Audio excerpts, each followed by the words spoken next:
All right. What's up, everybody? How you doing out there? Welcome back to the show. This is last week's fights.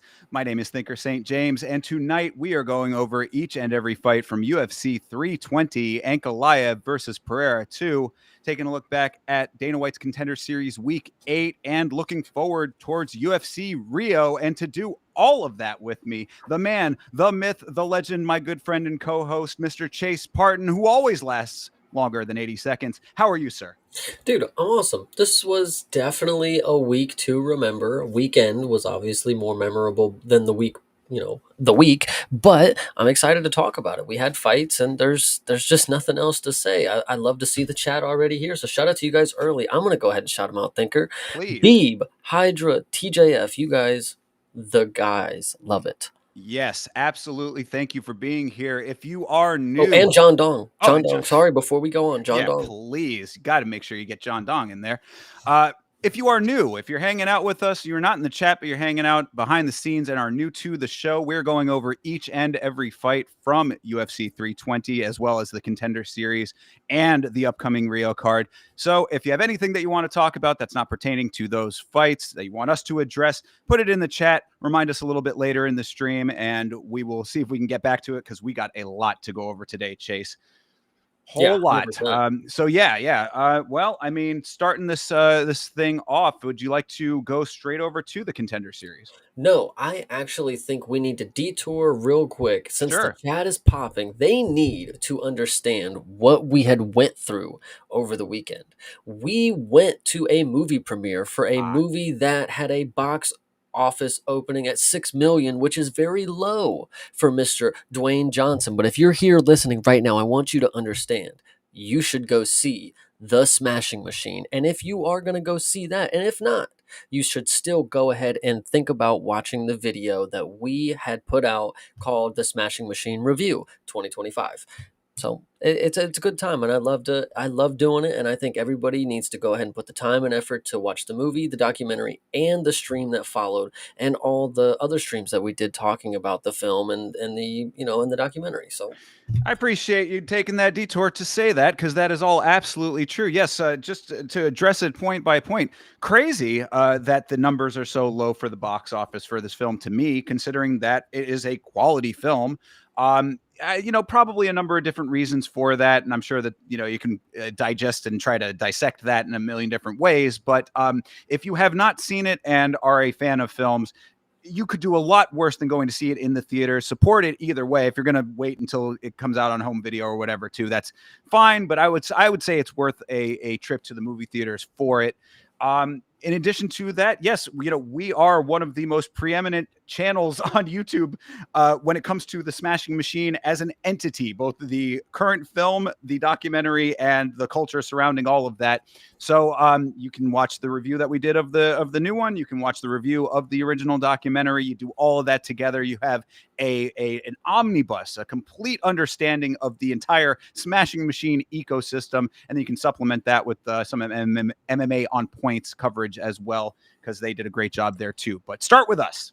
yeah, absolutely. We were definitely the highlight of it, and I tell you, it was maybe the highlight of the weekend up until Saturday. But first, we have to talk about Tuesday. So go ahead. Absolutely. Let's take a look over at this last week of the Contender Series. This was week 8, and man, this was another really good one with some interesting fights on it. One which stuck out to me very strongly, but we will go through them all, of course. Starting off with Rashid Vagabov versus Paulo Henrique. What did you Yeah, think of this amazing performance from a student of Mr. Habib Nurmagomedov? well, I'm just glad. I'm glad that the Contender Series is so far away, and just it's such a spectacle. So like you kind of forget everything that happens, but then when you see their names, you may not know these people, but when you see their names and you see their picture, you're like, oh, I remember what the fuck these guys pulled off. So yes, Mr. Rashid Vagabov comes in here and is throwing leg kicks and then talking to Dana White. Like he's not really doing much that's impressive, which is really funny. Like he maybe throws a punch that lands like semi clean, and he's like, "You see that, Dana? You see that?" It's very funny.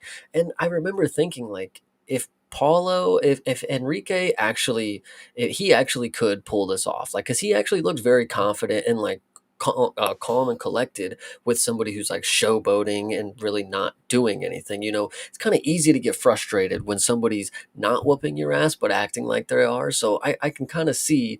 I saw the idea here. He was composed. Now later on in the fight, he ended up again not doing anything. But Vagabov was more of the story because he was acting like he was the king of the fucking world. Brother. And I love Dana once again for being just so real to some of these fighters. Like you're a 7-1 favorite, and you're talking to me, and you're not even finishing the guy. Like so, just a very very funny performance because it's one of those ones where you just know it's like this guy. He thinks he's got it, and he knows he thinks he's got it.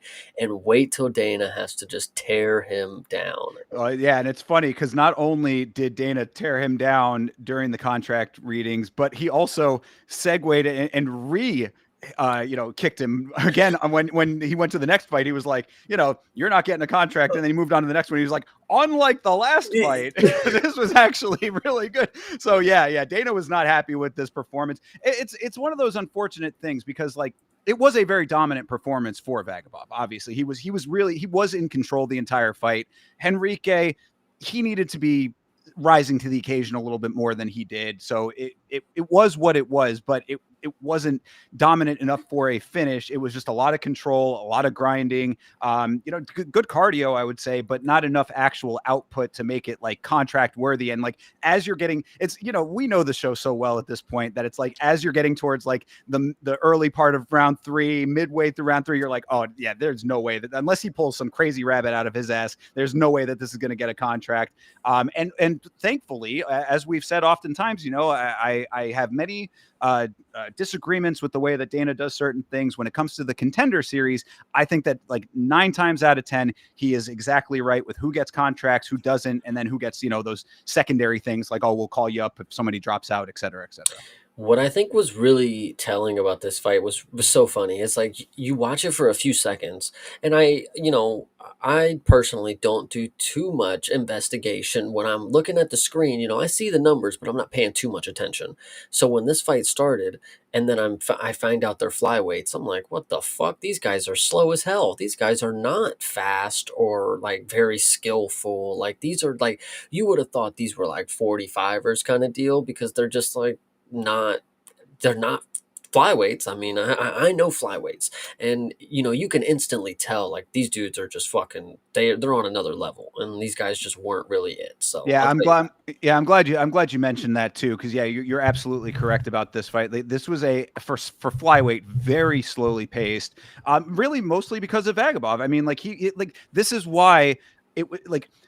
For a dominant performance, this is exactly why it was not contract worthy, was because you had all of the bandwidth, you had all of the leeway and the real estate to make this your time to shine. You had an opponent who was game enough, but not doing enough back to make it, more competitive than you would need it to be to feel like you were in any kind of danger or any of that stuff. You could have styled on this guy, but no, it was a slow, methodical, plodding pace that ultimately ended in a unanimous decision, but a decision nonetheless, and an underwhelming one at that. Yeah, absolutely. I think this one was just fun to start off with because, it's just a different vibe. A lot of times you either get that war at the start or you get that real boring one to start. But this one was just like, it was just a real fun for the story. He ain't getting no contract, but he gonna think he is. And Yeah. we gonna love to see it. Sure. It also like felt kind of like if this had been just an early prelims fight on a regular fight night or a pay-per-view or whatever, that it would have just been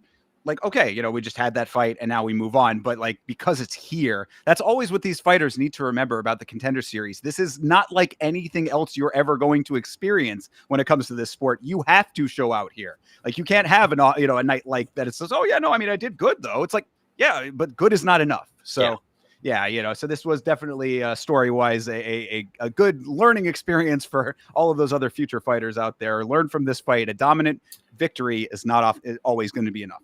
Yeah, 100%. Moving on to a more dominant performance, though, this is Curtis Campbell versus Demba Sek. Curtis Campbell, of course, from England, always courting the English contingency, and dominant performance for sure here, and a finish to boot. But the thing that stuck out to me about Campbell was the Glasses.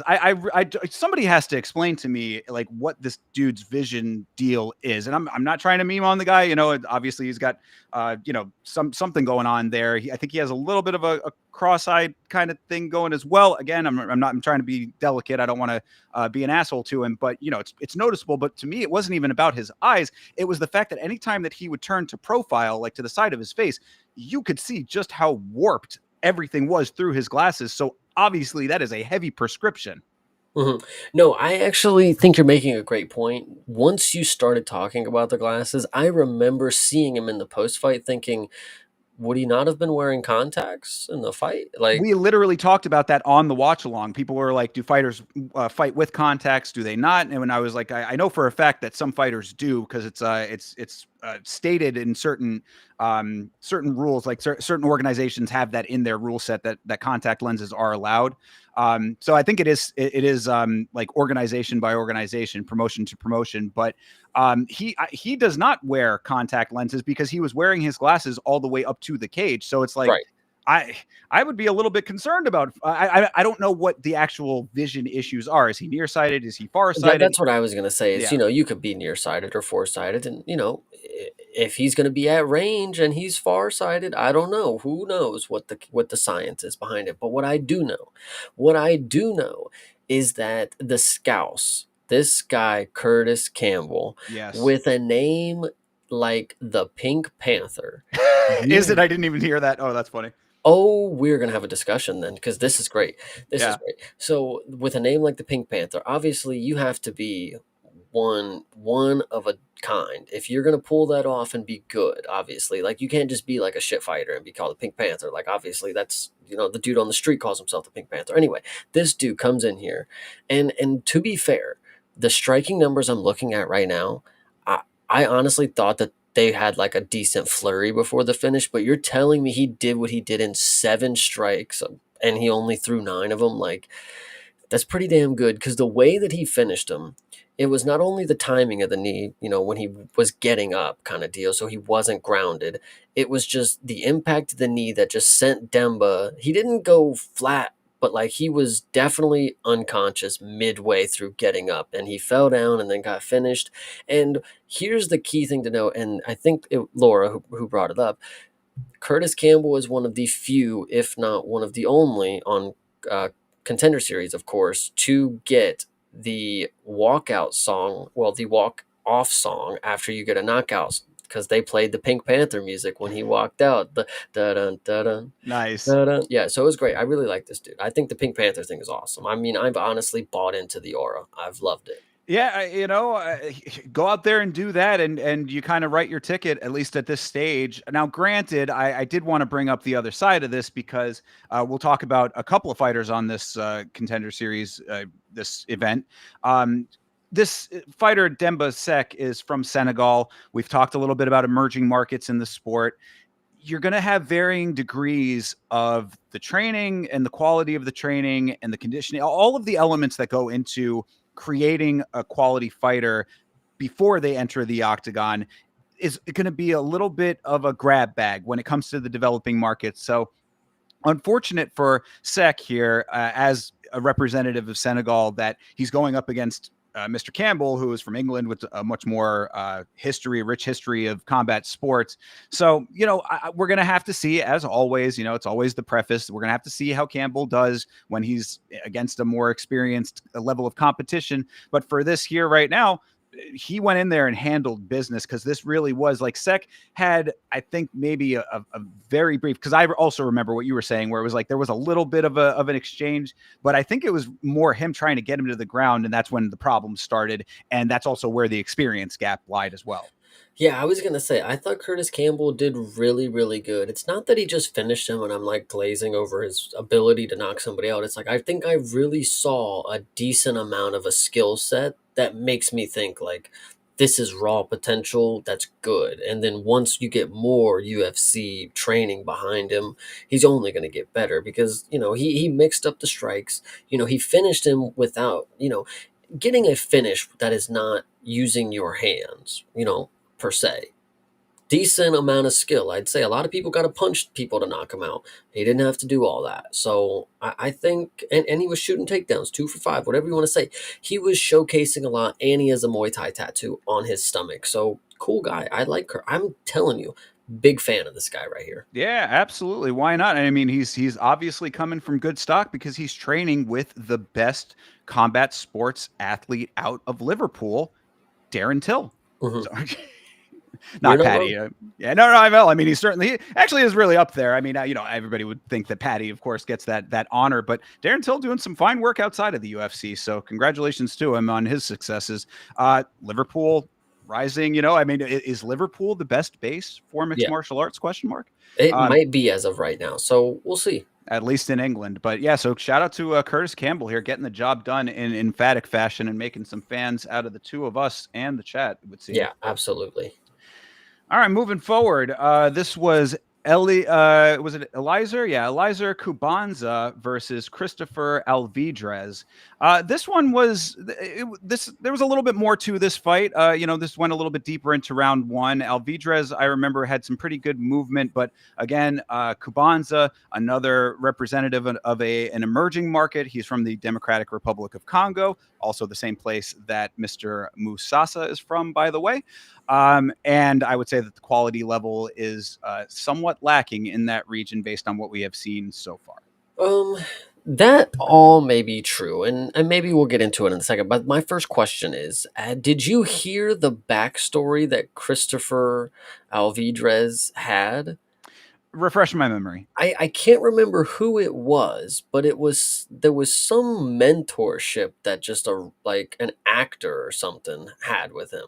I forget, Interesting. yeah, I forget what it was. It was something they were like some such and such, he's been mentoring him since he was like, a young teenager or whatever, and he's been by his side. And I'm like, that's kind of interesting. Like it's just like a musician or an actor. I forget what it was. Somebody in the chat, please refresh me. But either way, what I want to say is this guy very talented and obviously very powerful.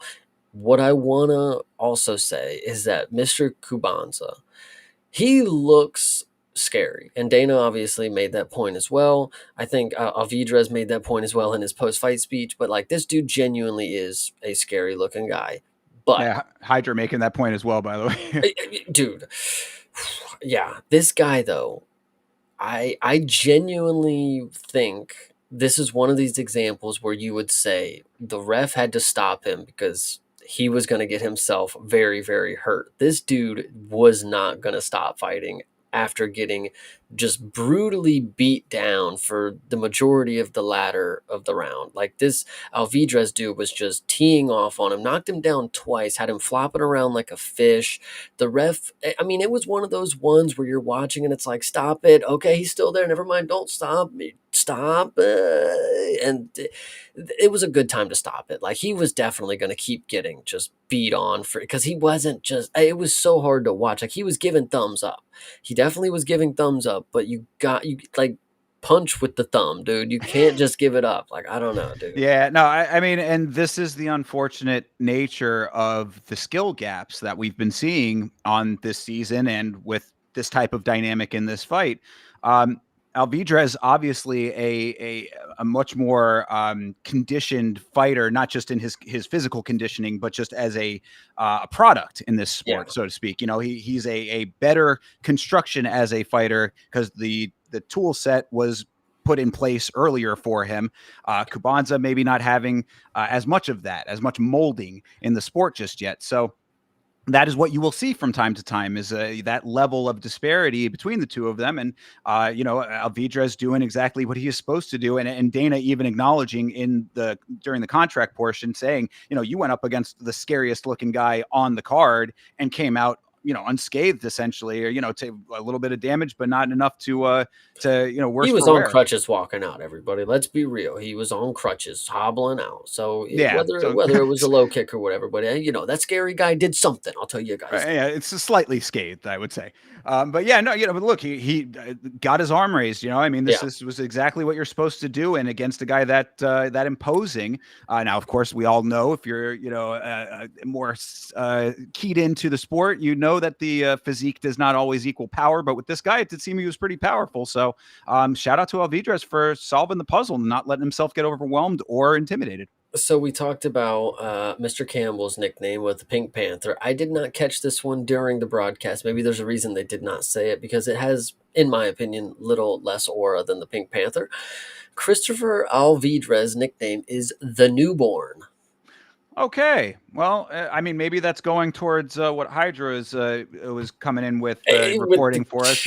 Just to catch everybody up who's audio only. Hydra doing a little bit of back behind the scenes producing for us. The backstory of Alvidrez is that he was a 5-star college football recruit, drove off of a cliff and went through the windshield, moved to Miami from California, and started MMA because a fortune cookie said your life will change. So this man, I mean, he made newborn in his move from to Miami, and newborn in his professional sports life. Maybe there's a little bit of a deeper meaning, but on surface level, yeah, maybe not the most aura out of that. Or for Christian reasons. There you go, Hydra, doing more investigation. But I wish Hydra would figure out who that celebrity was. I can't remember the name, but I thought it was just so. It was an oddball story. Just like randomly, you're just mentored by Chris Angel. It's like, oh, what? Okay, and you're just okay. But either way, so Is Chris Angel the best base for mixed martial arts? I mean, it might have to be, but yeah, no, this was a really good fight, really good performance for Alvidrez. But I think I'm gonna have to see a little more. Unlike Curtis Campbell, I don't think I saw all the raw potential and the skill sets. I just saw this dude beat the hell out of this guy. So I don't think. Hopefully, somebody, the next guy or next two guys, whatever it takes, are not going to let that happen, and then we're going to have to actually see him work around to finish. But up Yeah. until that has to happen, I mean, send him fucking. I mean, at welterweight, dude, I don't fucking Oh, know, there's a dude. million options at welterweight, and Yeah, also, for a welterweight, he's a. I don't want to say that he's like small, but he at least seemed to me to be slightly like based on the welterweights that are in the higher echelon of the division, that he might be slightly undersized compared to them. But he moves very well. So I mm, mean, as a dude who is in that middling kind of weight class, he has good range of motion, so he has an advantage even without being like super huge. yeah, 100%. All right, now this is the fight that really stuck out to me here as like the big takeaway from this episode. This was Louis Jourdain versus Magno Diaz. Now, of course, Jourdain is the brother of the other Jourdain, the why am I forgetting Charles. his first name? Yes, Charles. Excuse me. Sorry about that. Yes, Charles Jourdain. He's his brother. He's his younger brother. And coming into this fight, he looked phenomenal. And I mean, like, this was a performance that stuck out to me as like, I mean, granted, again, you're going up against a guy who maybe not pound for pound, skill for skill going to match up to that level, but the boxing out of Jourdain was just is insanely impressive. I mean, like his short controlled bursts of striking with the boxing and the way that he was mixing up his shots, I was like, there is really something here. And it was getting to the point because this was a third round knockout, and I was saying through those Submission. excuse me, submission. Well, yeah, it started off, he dropped him and submitted him, but club and sub. But I was saying, towards the middle of the fight leading into the second half, I was like, the only thing that this guy needs to do is finish this fight now to be a perfect Contender Series performance. And then he went out and did it in the third round. So really, this was this is a prospect to watch and could potentially be the better Jourdain brother. I this performance was good, especially for somebody coming into the Contender Series. But what I will say about what he was doing in the cage, and the what I'm trying to this was a performance that was exactly like Charles Jourdain always puts on. I mean, he always is a very good striker, very creative when it comes to the striking, always trying to do flying fucking knees, and then eventually he gets around to a fucking submission. I mean, he's a striker that just happens to get people choked up because they fucking get dropped or they shoot, and he's able to wrap up a neck or get their back. I thought this was just a vintage Charles Jourdain performance. And why that's impressive is because this is this guy's first professional bout that we've seen against, competition that's close to the UFC level. And then now he's going to go face the UFC level. I just think, if he's able to do what Charles Jourdain is doing now early on in his career, then yeah, he's definitely going to be the better one. He's going to be able to gain more skills and hone in on a lot of things that he's better at. Charles Jourdain is kind of in a weird position in his career, so he's make or break area. Louis Jourdain, if he can do what Charles Jourdain has done with his skill set at where he's at now, he's gonna be fine. This dude's gonna be good. I mean, 3 losses kind of sucks, but I mean, he's good. He's gonna be fine. To me, it just signals more experience and building up a pedigree for yourself, having gone through a couple of losses coming in with the skill level. I mean, sometimes it's like, okay, yeah, if you have a couple of losses and you haven't really gained anything from it, then that's one thing. But for him, I mean, I think that it really just rounds him out. It smooths off the edges. Now, the one thing I would say is that his brother has been slightly chinny in the past, if I recall. I mean, I think I'm pretty safe in that assessment. So we're going to have to see how his chin holds up against getting tested by some of these guys who are going to be in there trying to take his head off at bantamweight. But, as of right now, we did not see a grand testing of it. So that's going to be, kind of the lingering question I would have, because he strikes so quickly that I would be a little bit worried about him getting countered sometimes. Now, granted, you'd think that his hands in motion should at least have a little bit of a barrier to being countered, but we've got some really, really sharp shooters at bantamweight. So there are probably going to be people who will find the openings. So that would be the only thing that I have as a remaining question. Other than that, every other skill set that I saw from him is absolutely UFC ready. Off you go, and we'll see what you can do. Hell yeah. So yeah, good deal here for Jourdain. Very nice. Yeah, no, One I thing agree. the last thing I did want to bring up though, real quickly, was that Charles was there with him, and awesome that you're getting the support of your big brother. Love to see it. They're now the first Canadian brother duo in the UFC, so that's a little history there as well. Little note to Charles Jourdain: let him talk, dude. Because Right. Charles Jourdain jumped on the microphone and essentially had a whole lot to say while his brother's kind of sitting there nodding along. It's like, dude, this is, he just won the fight.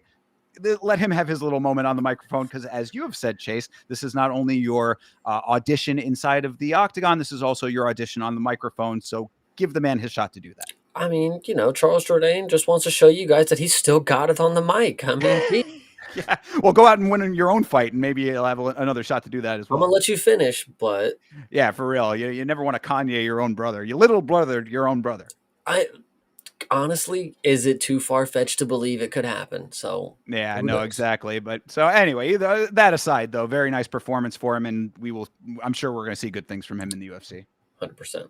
100%. All right. And the final one of the evening here. This was, to me, the feel good story of the evening. I was just talking about emerging markets and that kind of stuff. Now, granted, this fighter does not actually train in his home country, but still representing a country that is very underrepresented in the sport. I think he's the only person to do it. But so this is Vitor Costa. He is from Brazil. That's very well represented. But he was fighting Damian Pinas. And Mr. Pinas is from Aruba. So shout out to Aruba, getting some representation. I had somebody in the watch along who was from Aruba representing there. And he got to see his guy get a very nice win here, because Mr. Pinas is pretty impressive. Yeah, it's saying victory by TKO doctor stoppage, but I think that's confusing me on how this actually went, because I believe from what I saw, this was just a very easy stand up between them. Damian Pinas, he actually has some very good boxing. It's not anything that you've never seen. It's just classic boxing. He really just knew how to throw a really mean combination that put him off balance. He dropped him to the ground, and then I think he just dropped an extra strike on him that kind of, for some reason, he was leaking blood. That's probably what the doctor stoppage is talking about, because when he landed that final strike, I mean, he instantly opened a cut on his forehead and he was just leaking. But it's like he just punched him. It was kind of crazy. But no, Pinas was He was fine. I mean, he showed, I think, more or less what this was for him was the promo audition. Because after the fight, he had a lot to say. He had a lot of different languages he could speak. He spoke very good English. This dude's kind of just a Chad. I mean, he's going to make a lot of fans if he's able to do what he just did another time on a on the UFC stage. I mean, he's going to get a lot of people talking. True. Now, the other side of all of this, and I appreciate, Hydra's doing some great behind the scene production for us here, but reminding me, because I did forget about this detail. I said it's a feel good story. That there is the darker side of this fight, unfortunately, because Vitor Costa was very vocal about his mental health struggles, and he is an advocate for mental health awareness. He in the past had gone through some really dark times and attempted to unalive himself in the past. So mixed martial arts is the way that he is channeling himself into something better, and he was kind of representing a better path through combat sports for people who might be experiencing similar things, and that's a solid message to have. Unfortunately, he got really badly beat in this fight. So, it's just one of those unfortunate deals here. And hopefully that does not have any negative impact on his mental state. He can come back. He can try again. We've had plenty of people get in on their second attempt, do much better in their second times around. So that does put a little bit of a damper on this thing, because as you had said, Damien over here he's a jovial, happy character with he's the multilingual deal. I mean, he a lot of things to like about him. So it's like that was really cool on that side, but it's the thrill of victory and unfortunately the agony of defeat on the other side for someone who was going through some unfortunate circumstances in the past. So Yeah, I definitely agree. Yeah, no, this one was it was a fight to cap off the night. I'll tell you that, and it was definitely good. There was a lot of finishes for tonight, so I liked it. yeah, Or absolutely. well, This was for this night, excuse me. Yeah, no, this was a fun one. I really good fights as we've been having. I mean, again, we keep saying it, but the same note keeps applying. Aside from week one of this season, we've had some really quality events for the Contender Series, and we've got two more to go. So, Tuesday night, tomorrow night, that is, hang out, and we will be watching. Hell yeah. Well, that is all of that. But we had a pretty big pay-per-view over this weekend. Chase, did you see UFC 320, which was Ankalaev versus Pereira 2? Oh, you know I saw this. I was watching this one live with all of my beautiful viewers over on my YouTube channel. Of course you were. I was watching with the Vitz King. Finally, the team back together. So this was a big event and a very fun one to get the gang back together. But this was this was something, man. This was a pretty good one. So UFC 320 was Ankalaev versus Pereira 2. It took place at the T-Mobile Arena in Las Vegas, Nevada. And I've kind of tipped my hand on what I thought of it. Chase, what were your initial impressions of this event? I'm looking back through it right now, and I think my initial thought of what I witnessed on Saturday was that the last three fights saved what was not a great time. Okay, fair enough. I mean, let's talk it through, and then obviously, I'll ask the question at the end, and we'll see if we come to the same conclusion. Because Hell I've heard that assessment from a couple of people, but I do think that there are some pretty decent points throughout this thing, punctuations, I would say. I can see that. All right, well, let's get into it a little bit here. So, starting this thing off was definitely not one of those punctuations. This was Veronica Hardy versus Brogan Walker. Yeah, this was not necessarily the fireworks display that you'd want to start off the card. I mean, is it ever gonna be a fireworks fight with Veronica Hardy? I don't know. She's just never gonna be fun to watch. I don't think people lie to themselves because she's pretty. I think that's what it is. Like they truly believe just because she's pretty that she's fun to watch. But honestly, this is not it. I've seen fun women fight. There's actually a woman that fights later on in this card that I would tell you is honestly a fun performer.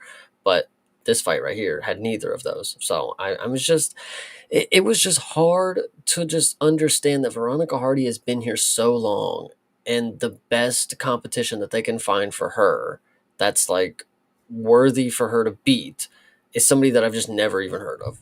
Like, Well, see, I mean, Brogan Walker has been around in one way or another for a while. She's coming off of The Ultimate Fighter years ago and all of that. So she's technically not a no name, but like the fact that she's a no name to you kind of says what it needs to say about her, and this performance certainly spoke to that as well. Because I mean, when we were talking about this last week, Veronica Hardy being what I think she was like a minus 900 or something like that at the time. I think she closed it like a minus 700 somewhere in that range, and we're like, God, you have to really be off of your base to make Veronica Hardy that big of a favorite. But somehow, some way, Brogan Walker pulled it off, because I mean, she really, like, there were a couple of little flecks of things happening for her, but just very inactive, and allowing Veronica Hardy to take the lead and do what she wanted to do, even though it wasn't all of that much. I mean, definitely wasn't getting to a finish. Well, it's just really funny and really telling that Veronica Hardy can get a 30-27, and people will look back on that and say she dominated Brogan Walker. But in every single round of this fight, Brogan Walker reversed the position like right at the end of the round and made Veronica Hardy look like a fucking child. So I don't know, like, if you give her anybody that's like decent, they flip that position way earlier in the round, and then Veronica Hardy sits on her back for the entirety of it. Because that's exactly what Brogan did to her. She literally just like decided she was gonna get up, and she just flipped her over, and then now she was, and it was one of those ones, because I remember sitting here thinking like, okay, yeah, Veronica's got this in the bag. She's coasting. Oh my fucking god, never mind. She's fucking cooked. Like, it's instant. Just like she gets like almost fucking eviscerated before the bell ends or some shit like that. Like, I just, not somebody that I'm ever gonna put my money in. Yeah, I mean, this was a prime example of why I am so adamant about getting after it early in fights. I mean, Brogan Walker, she's just kind of taking pictures for a lot of the early part of this fight, and then and exactly what you said, she'll reverse, so it's like she's not in danger of necessarily having the fight ended, but if you wait as long as she did to start turning up, this is exactly the outcome that you get. So, I Mhm. mean, there was that. There was a couple of minor things I did want to give a little bit of credit to Hardy for. There was one portion early in the fight where she landed those two kicks as Brogan was getting back to her feet. They'd been on the ground, and Brogan was getting herself back up, and she landed two very nice legal kicks when Walker was kind of doubled over, kind of hunched over there. So I was like, that was great awareness on her part to land the kicks and for them both to be legal. So credit where credit is due there. She also almost had the armbar at the end of round one. And we know that she almost had the armbar at the end of round one because she thought that Walker tapped, apparently, and was pretty Oh, vocal about it. that was really stupid. Like, Yeah. Weird yeah, gamesmanship. yeah, she literally tried to get a free win. We went to the replay. Nothing had, literally never said a thing. Never even insinuated that she was gonna tap. And Veronica Hardy is screaming her fucking life out, like, ah. Yeah, So, Veronica Overeem over here, clearly feeling the tap. But yeah, and that's how that it's like. I get. Let me run that back. That's a thing that, to me, I think that there might even need to be some kind of, like, at least a conversation from the organization. And I'll tell you why. The reason that I would think that is because they. You had the production team having to scramble to get replays together, like the commentary teams, like, what was she talking about? Like, you're creating a situation out of that, and all of that has to happen between rounds. That's a short amount of time for everybody to get all of that together based on you essentially creating something out of thin air. So, mhm. like, I just think that there should be some kind of ding, or at least like a talking to about something like that, because especially when there's no basis whatsoever for it. Well, if you listen to Hydro real quick, Joe Rogan says it's a veteran move. I mean, that's going to be the only quota that's going around is veteran moves are okay in the UFC. We don't need to scramble. You guys just make the calls on your own. We'll figure it out. Don't worry. Yeah, super savvy there. Mhm. But yeah, I mean, that's really about it for this fight. Veronica dropped Rogan early in the second round as well, but it was kind of a weird one. She sort of just stumbled back, but it was a Yeah, the drop. So fact they gave her a knockdown for it, when I saw the replay. I've seen plenty of knockdowns that they're like, no way, that's a stumble. No, he tripped. You're gonna give Veronica fucking Hardy this knockdown here. All right. Oh, okay. I'm okay with it. Like, seeing it back, I mean, she definitely did, like, kind of trip herself up in addition to it, but it started off with a shot, so I'm fine. Whatever. You got to at Fair. least get. There has to be something in this fight worth value in any way, shape, or form. Sad to say, and I was really hoping that Brogan Walker, being a quote unquote veteran, a person who's been around the sport for a very long time, like that. that would have played through. That you know, this would have been a really nice one of those big wide gap upsets here for Brogan Walker. That could have been a nice story for this fight. She comes in, shows that she's defying her age. I think Brogan is 38, I believe. So you know, she's you know, at least somewhere in that range. She's Yeah, yeah, she's a higher 37. 37. Okay, it's close enough. But you know, it would have been nice to see if she could have come in here and proved everybody wrong. You know, I'm always up for an underdog story in that way, but instead we got a boring Veronica Hardy win, and then we just move on and pretend it didn't happen. Yeah, I definitely agree. All right. So with that said, let's move on and pretend it didn't happen. Next up was Ramiz Brahimaj versus Austin Vanderford. This was a little bit of a better one. Yeah, I mean, I thought, I mean, if you could call it right down the line, I'm pretty sure I knew this was gonna be an upset for Brahimaj, and I think a lot of people kind of felt that. I talked to a lot of people who agreed that it just doesn't make sense for Ramiz to be the dog here.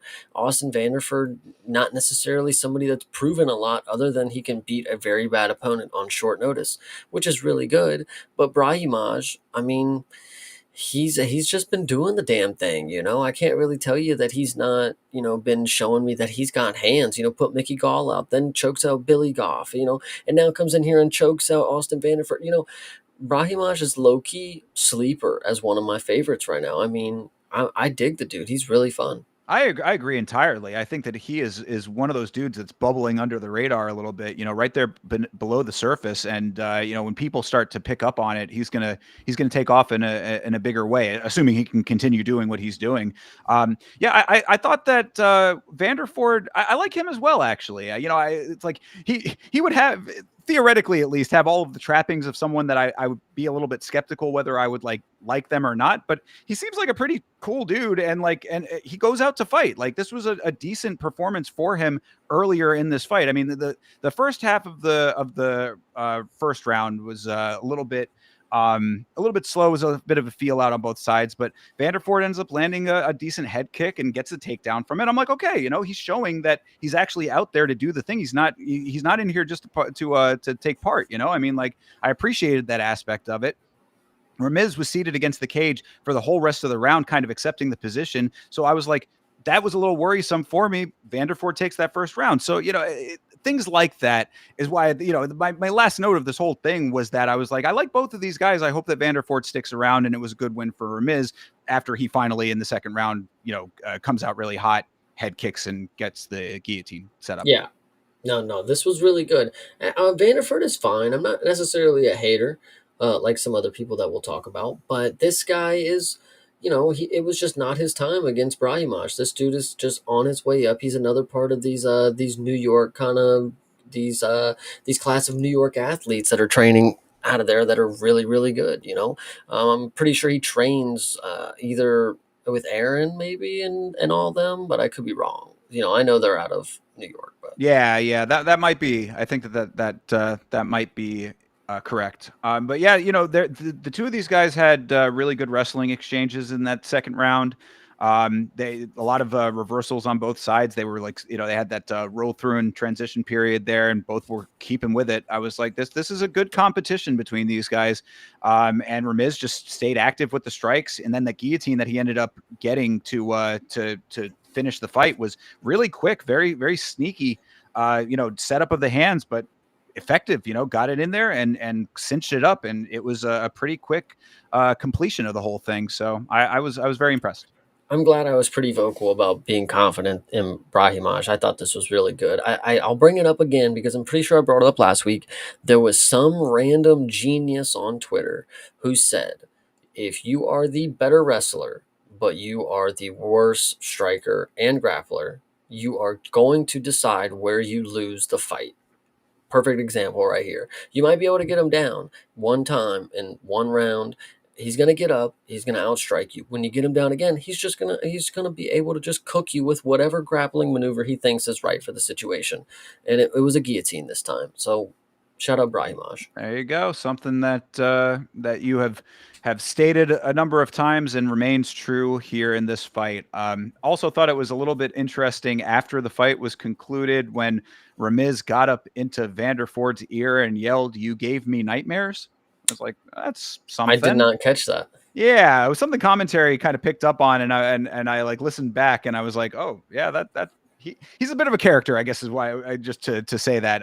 Definitely the New York in him comes out, but has a pretty compelling backstory as well. Ramiz, he had like a tumor behind his eye that required some pretty extensive surgery, and there was a time where they didn't think that he would be able to fight again for a brief period. So overcame a lot of obstacles to be in here getting wins. So good deal on that as well. Hell yeah! Shout out Ramiz. Yeah, absolutely. And Did good he wear call. his cone hat this time? I He didn't. certainly did. And he gave it to Okay, Joe Rogan and he said, keep that's this. And that's Rogan said, I've why. got several of them now. Good deal. That's why when I saw him taking the picture, I was because I came back from the bathroom. I was like, "Whoa, where's the hat?" But yes, that makes sense. He gave it to Joe. Yes, indeed. And Joe with his little nipple hat was very nice. Yeah. All right, moving on to the next one here. This is another kind of lower point, I guess. This was Farid Basharat versus Chris Gutierrez. What I said about this is what I was saying on the watch along watching this. When Gutierrez cannot get his kick game going, he just does not have a plan B. And nowhere was that more apparent than in this fight.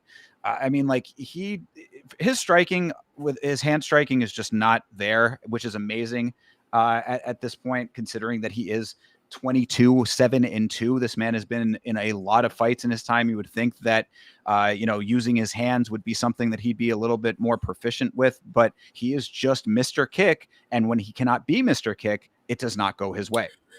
This fight sucked. This is a 14-0 prospect against somebody who's a minus or a plus 400 dog.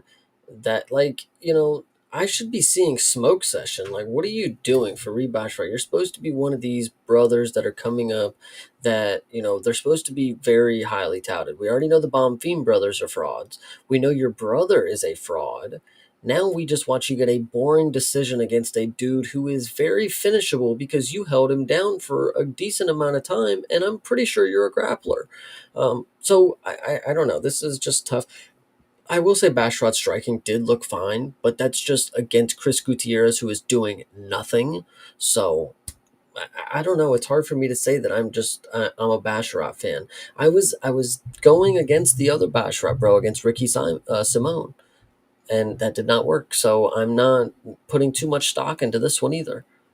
Yeah, I can see it. I mean, this was very low activity in the first round until Basharat gets the takedown on Gutierrez, and Gutierrez just accepted the fuck out of it. That would have been a prime opportunity to turn this thing exactly where you want it to go, and didn't really take all that much advantage of it. I mean, there were a couple of decent clean shots in the second round from Basharat in the stand-up. Gutierrez was just a mannequin. Again, this is another fight where you have all of the real estate in the world. Like if you are aware, like this is a great example of where watching tape on your opponent can come in handy to the nth degree, because if you know Gutierrez, you know his game plan forwards and backwards. It's a very one-dimensional game plan, which is why I was saying if he doesn't get his way, you've got all of this free range to do whatever you want, and this is what Basharat ends up doing with it. It did ring a little hollow.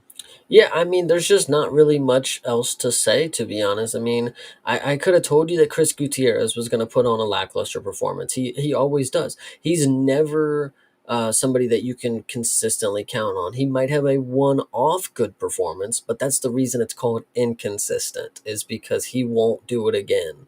So. Yeah, absolutely. I mean, he did turn up the striking a little bit in the third round. He knew he was down 2 rounds, but that's where the hand striking element of things came into play, and it was just not great. And then he ended up kind of gassing out towards the end after putting that effort forth. So Basharat ends up getting another takedown. That was about it, really. I mean, Gutierrez did have a nice reversal when he would shook him off of his back, but really not too much doing. I mean, you say Basharat did nothing, but I mean, he did go for the Rolling Thunder in the second round. That was something. Yep, he did do that. And yeah, this fight was still ass. It's only goofy if it doesn't work, but it needs to be paired with a whole lot of other cool stuff for it to be like, man, Andy went for the Rolling Thunder, True. Yeah, Justin Gaethje threw a bunch of hooks, and he did the Rolling Thunder. You know, Right, exactly. So Fareed Basharat gets the win. 2-1 Basharat made sense to me.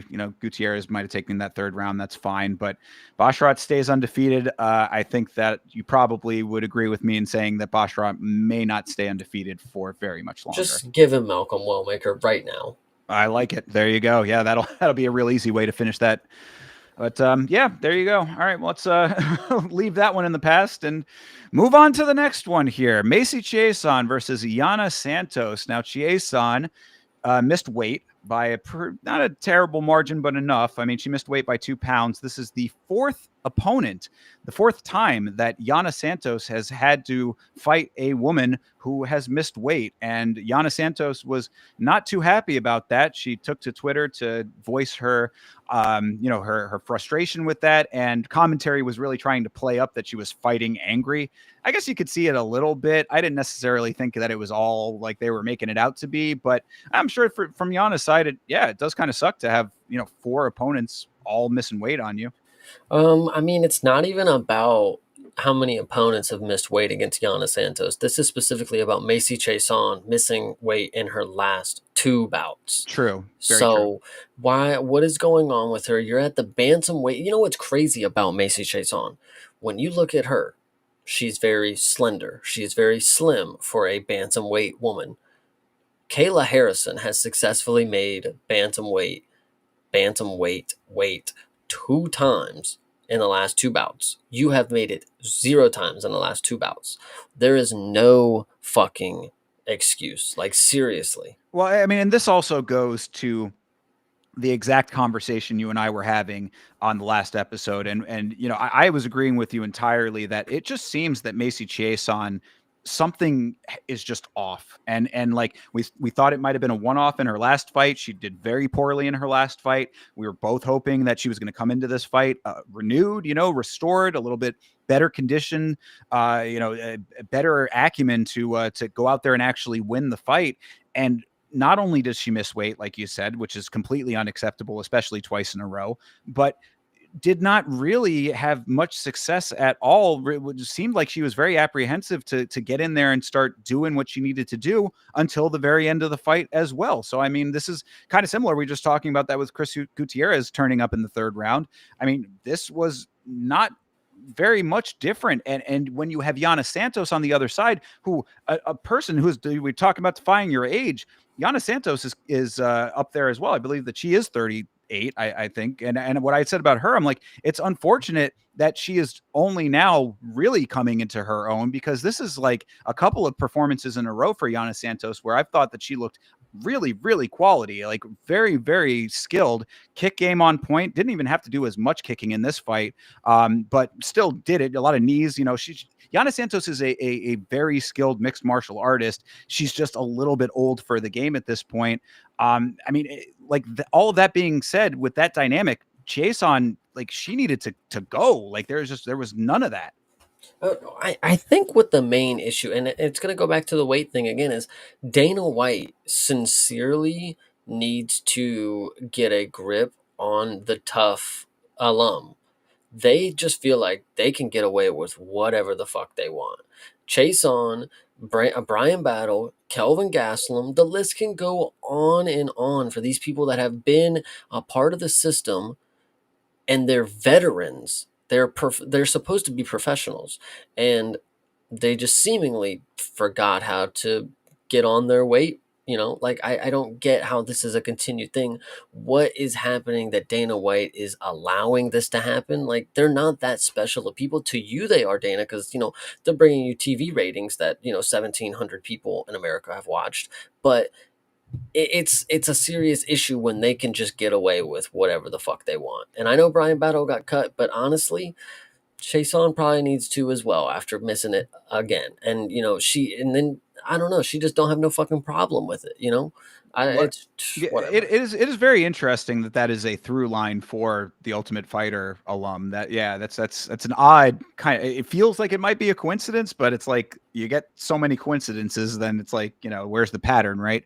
Yeah. Not only, you're saying, two weight misses and then 2 losses. What I had said on the watch along was that, it goes back to the idea that like if you're going to miss weight, it can go either direction. Like sometimes you miss weight and you're just not really taking the cut seriously, and maybe you come in with that a little bit more comfortable, a little bit, not having to rehydrate, all of those things, not an issue. You come in and you can win the fight that way. The extra weight helps you out.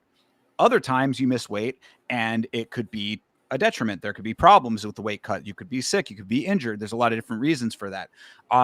This is now twice where it would seem, if at least if that's the reason, or there's something else I don't know about it, but there 2 times in a row now, missing weight and losing. You're really doing yourself no favors with this, Macy Chiasson, especially after having had some decent success. I mean, there was a time not very long ago where I was thinking Chiasson might be potentially a contender here. Not anymore. Yeah, I remember you saying just that. I actually also remember way back when I said specifically that when I first saw Yana Santos fight, I thought, wow, we have a really good prospect on our hand. Key is she's 37 years old, 38 Right. years old, whatever it is. But proving once again that I just know sometimes Yana Santos is really fucking good. I mean, Chason is just damn near. I love when you call them mannequins because that's really what they end up doing. Is they just end up deer in the headlights, taking pictures. Is another good one that you have. And Yana Santos, she kind of reminds me of Manon. I really think her striking is very Manon Firo. She does a lot more kicks, not in this one, like you said, but I really think she is just like a hard nosed kind of. She's ready to just brawl. I do kind of like Yana Santos. She really does get my respect. Yeah, absolutely. I mean, this is, of course, Yana Santos now. She's been around for a long time. I remember her as Yana Kunitskaya, and that's what kind of goes back to what I was saying before, where it's like it's unfortunate that like she's been around for so long and just now is like really starting to come into her own, because it is just a little bit late in the game for it. I often am the one to say women do have a little bit more of a window there, so maybe there's some potential for her, to continue on. But like I feel like this like well-roundedness that she has now, if she had gotten to this point at like 32, then the conversation could be a lot different surrounding her. But either way, continue to rack up the wins, and I will continue to be very impressed by them. And I will also continue to laugh when Macy, who, finally in the second half of the third round has some decent success. She ended up getting the rear naked there towards the end. And, shout out to Yana for staying calm, composed, not letting herself get flustered and making it to the horn. But after all of that, Macy gets up and starts emoting like she didn't just lose 12 and a half minutes of the fight leading up to that exact thing. Yeah, you love to see it. You love to see delusion classic from the tough alum. That's just it's built into their DNA. Missing weight and thinking that you've won a fight when you've completely lost. So Yeah, yeah, absolutely. And also being very accepting of the tie clinch, very too comfortable in the tie clinch when Yana was working her over in it. She did not throw a whole lot of kicks in this fight, but she did throw a lot of knees, and Macy was trying to keep up with her knee for knee. That was never going to work.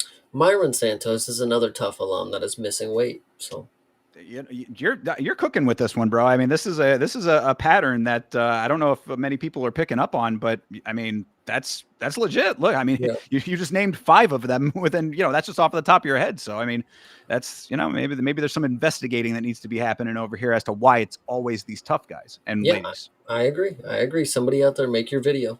Yeah, there you go. Indeed. So either way, though, another nice win for Yana Santos. And I mean, if she's going to do anything, like if she has any greater aspirations, like to move up in the rankings, like I really hope that they give her the opportunity to do that at this point, because like the time is definitely now.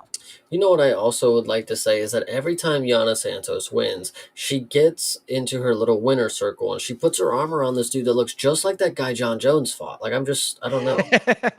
Well, wasn't going to bring it up, but that is a fun element of this. Of course, Yana Santos's husband is Thiago Santos.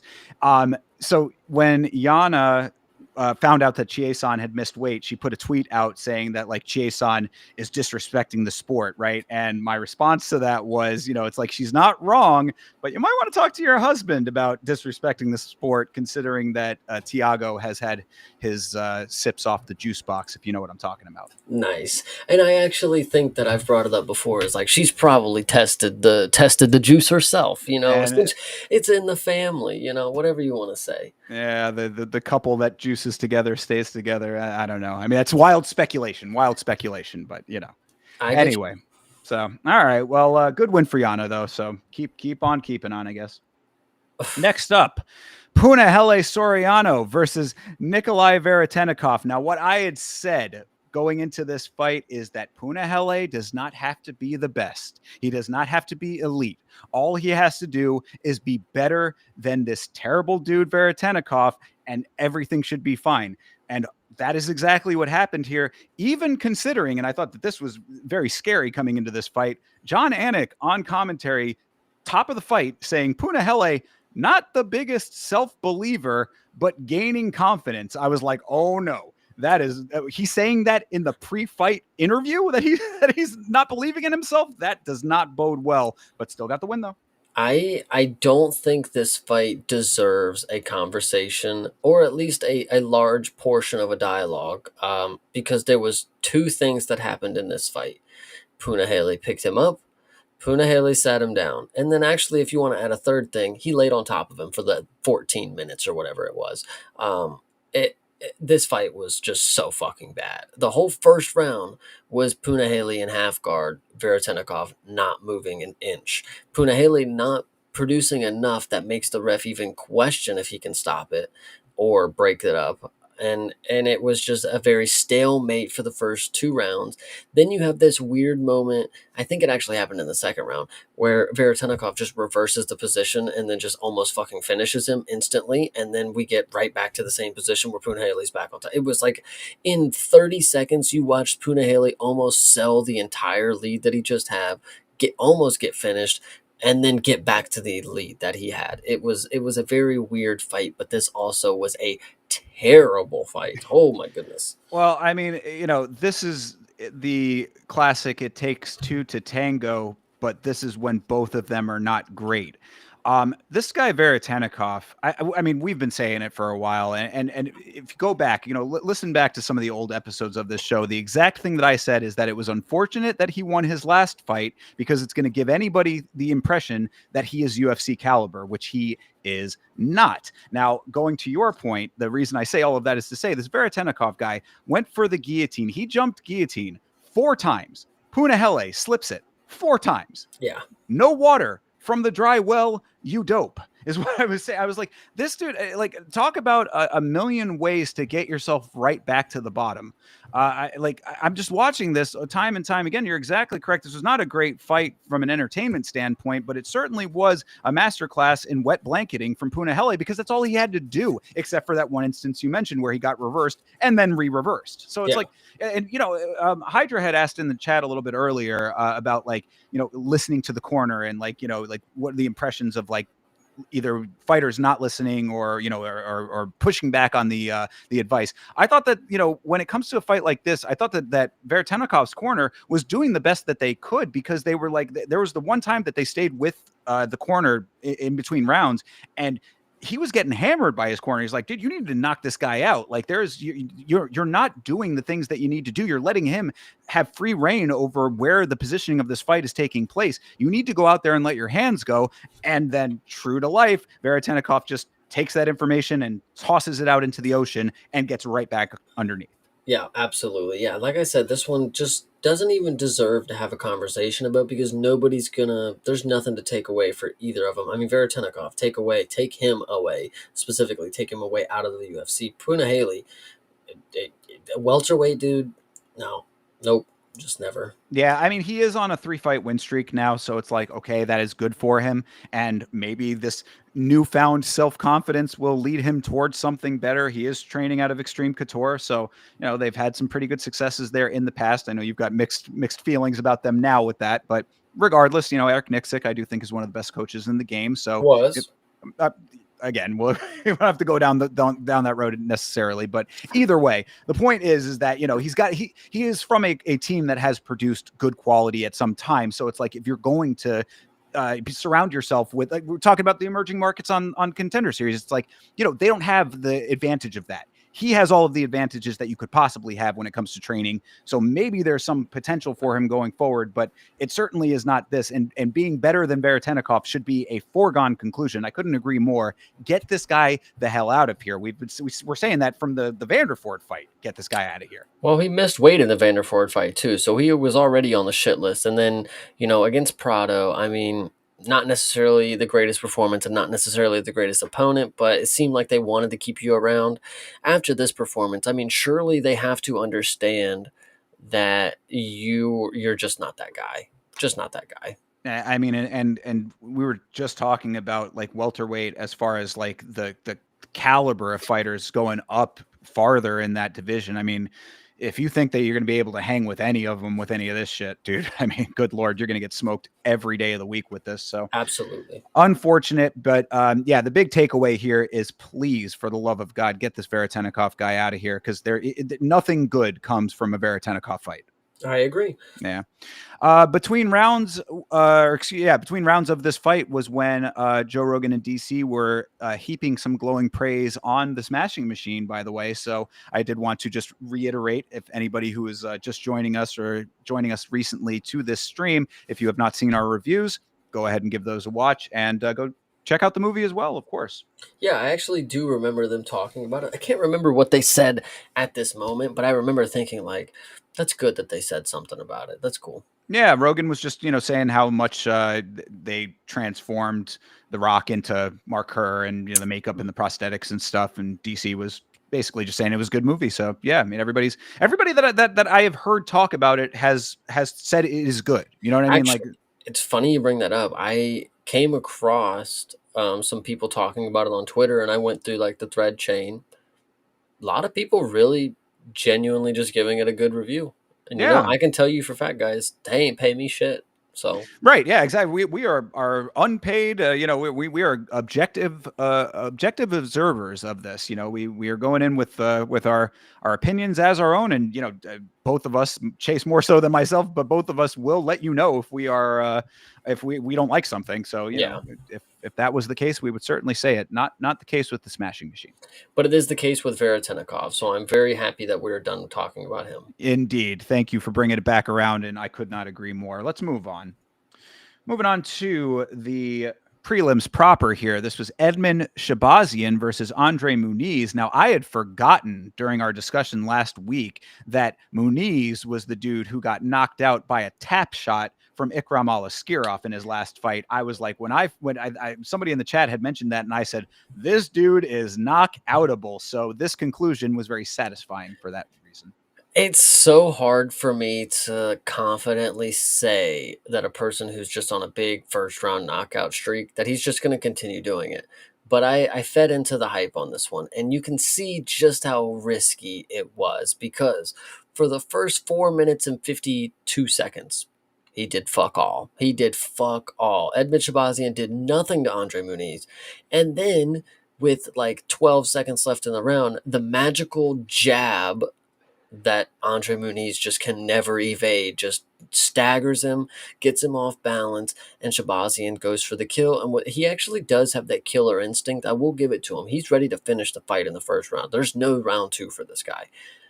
But brother, if he would have survived 2 more seconds, you were going to be tired. I tell you that because you left it all in that first round. And shout out to you for getting me some money, getting the slip paid off with the first round knockout, whatever you want to say. But like, dude, can you do it 4 minutes earlier? 4 minutes and 58 seconds is nuts. I was shitting myself, dude. Like, come on.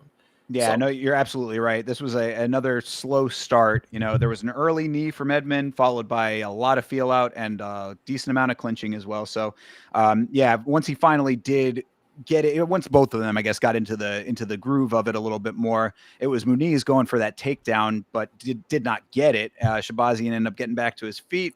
A good job of him to break the control. I was like, a lot of times, we talk about accepting the position on the ground. I feel like a lot of times guys accept the back control as well a little bit too readily. So Shahbazyan not letting that happen. And then, yeah, left hand was easy. I mean, it was sadly to say, this Andre Muniz, man, like this chin is really questionable. And, they were talking on commentary about all of his ground game, and I'm sure that he's got decent skills on the ground if he can get it there. But if he can't, he is really exposed when it comes to the glass chin element of him. and it's been showing time over time now because that left hand was an easy shot. It really was not, a crazy power shot. He didn't set it up like Ilya. I mean, this was just a swiping shot that landed, and Muniz was seeing stars. So, that is what it is. It definitely is what it is. Edben Shabazian, I mean, like I said, this dude is a round one knockout machine, but it's just not going to last forever. You're either going to get to the certain point where it doesn't, or you're going to get knocked back down, and then you can keep doing it, or you're going to get to a certain point where you're going to not knock people out, but you're going to stay floating in that top level area.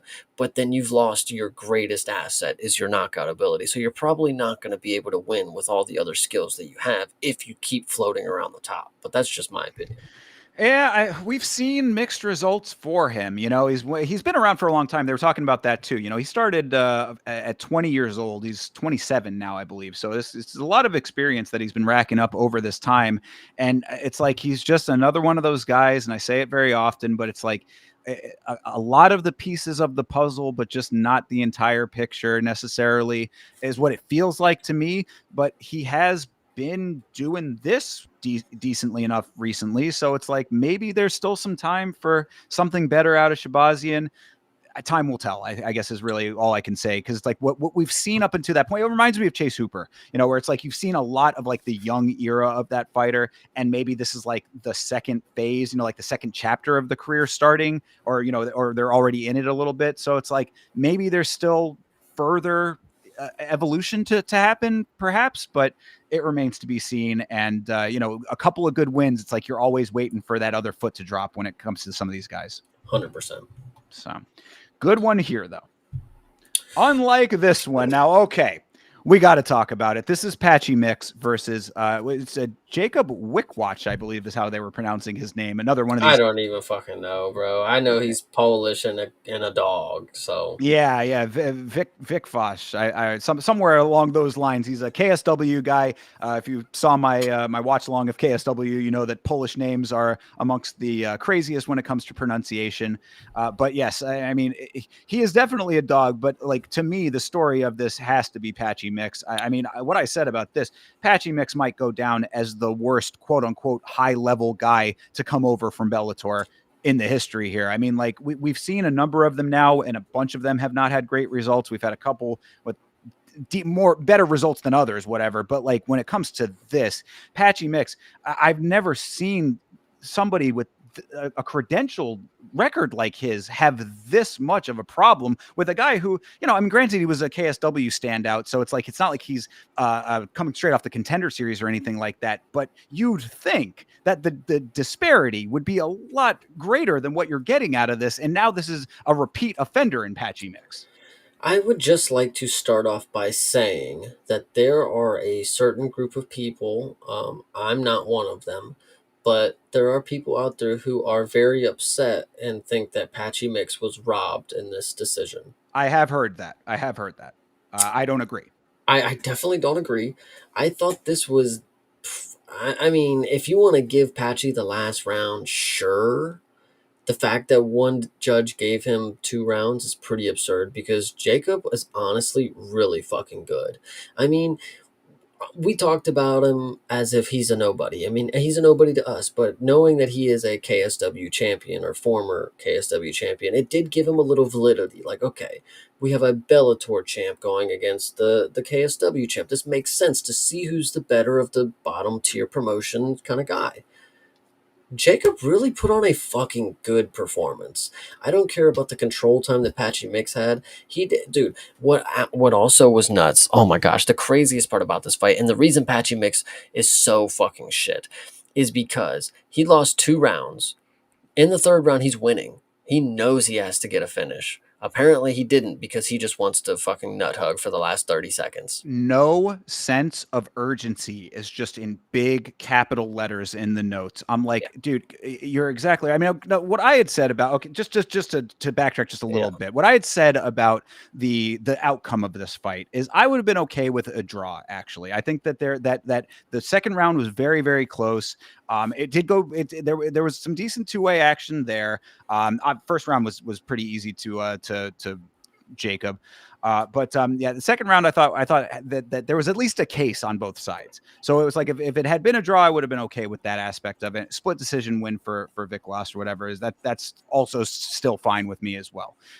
But yeah, you're exactly right. I mean, when it comes to trying to actually win the fight, it just never seems like Patchy Mix is doing that ever. Like there's no time where he has any urgency at all in the fight, especially when he needs to be doing it in the third round. And it makes it worse because if he was one of these fighters that did have killer instinct and he could find a late finish, that'd be all good and well because it would make the rest of what his style and skill set, it wouldn't make it look as bad because dude, he is genuinely one of the worst in the stand up. He just stands there, no head movement, no hands near his face, just gets punched like uncontrollable amounts of times in his face. He doesn't block his face. He also doesn't block his stomach. Jacob was killing him with the teep kicks and stuff to the stomach, especially early on. He's just spammed him like three back to back to back and then just popped him with a jab. And what does Patchy do? Just walk forward. Like he's got like the zombie style, but it doesn't work because he's not like throwing back. He's just getting his ass whooped. He's So so stiff. I mean, yeah, like it's very strange. I mean, like you like again with the amount of experience, like it really, I on the watch along, I'm sitting there like questioning. I'm like, who was this guy fighting in Bellator? It's like the stiffness that you see out of him is something that is like you think could not be effective. bro, he used to call out Sugar Sean and Marab. Like it genuinely is fascinating the level of delusion that you can get in this game because you got to think about it. Patchy Mix, when it comes to professional bouts, okay, he's not going against the top competition, but when it comes to training, he is certainly training with the top competition. It's all the same people when it comes to the top. They get their sparring partners, and that's what they do. Patchy Mix, if he wasn't delusional, he would have known that his skills are not on the level of the people that he had been training with. And I don't know, bro. There's Yeah. just no way that it looked different on the mats. It's funny that you mentioned that because my very last note of my list was the cut Patchy and force him to listen to his old Bellator interviews where he said he could hang with Sean O'Malley on repeat for all eternity. Yeah, literally. This dude, I I feel bad for him too because like, you know, there's confidence and then there's just being a little cocky prick, and like this dude really just came off as a little cocky asshole. Like and he didn't live up to it. It's one thing to come out here and knock heads off and just tell everybody that you're going to do it. You can be an asshole if that's you, but brother, you're a submission guy that has never once made me believe that you have grappling of the top level. So Well, and that's also what I was kind of leading up to as well. Got a little deviated, but like when I was talking about the stiffness of his stand-up game, it's like it's amazing to me that could be effective as a striking base, and then also that you could actually transition that to be effective as a grappler. Because it's like to be that stiff standing up, like it doesn't seem that you would have any bodily flow in the other areas of mixed martial arts. But whatever. what I would say to that is that most of the time he most likely was getting whooped and ended up on the bottom and then his grappling came into play, or it went to the clinch, and I'm pretty sure I've seen this dude pull a triangle from like the clinch cage side position. So it's Yeah. probably something along those lines because there's just no way. This dude's never shot a double leg. He's never grabbed a single. Like he only just walks forward until you're close enough to grab. And if you have somebody who can just stay on the outside, like Jacob was doing great.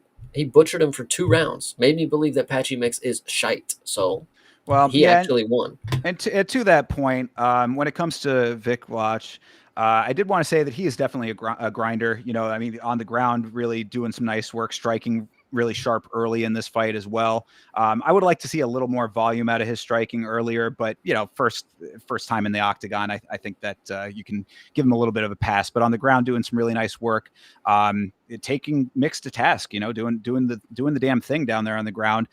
That ground elbow that he landed on Mix's eye. Did you see that picture that came out later on of Patchy's eye after the day? I think I saw the picture of them together, and he did have a black eye, but I forgot. I didn't think I saw an elbow at the time. Well, there was, I mean, I don't know if this was from something else and people were just trying to pass it off or whatever, but there is a shot of Patchy Mix with his eye just is huge with the Hmm. swell up of that after that elbow. So obviously that was affecting Patchy throughout the fight. Even it didn't look like that bad in the moment, you know, with they got the compress on it and all of that, but like I'm sure that could not have been pleasant. The one thing I did think for Viklash, I would say is that he, much like Veretennikov, needs to stop jumping Gilly. This is the UFC, brother. That is not going to work. But aside from that, I mean, really, as you had said, quality performance for a newcomer. Definitely deserved to be in this slot.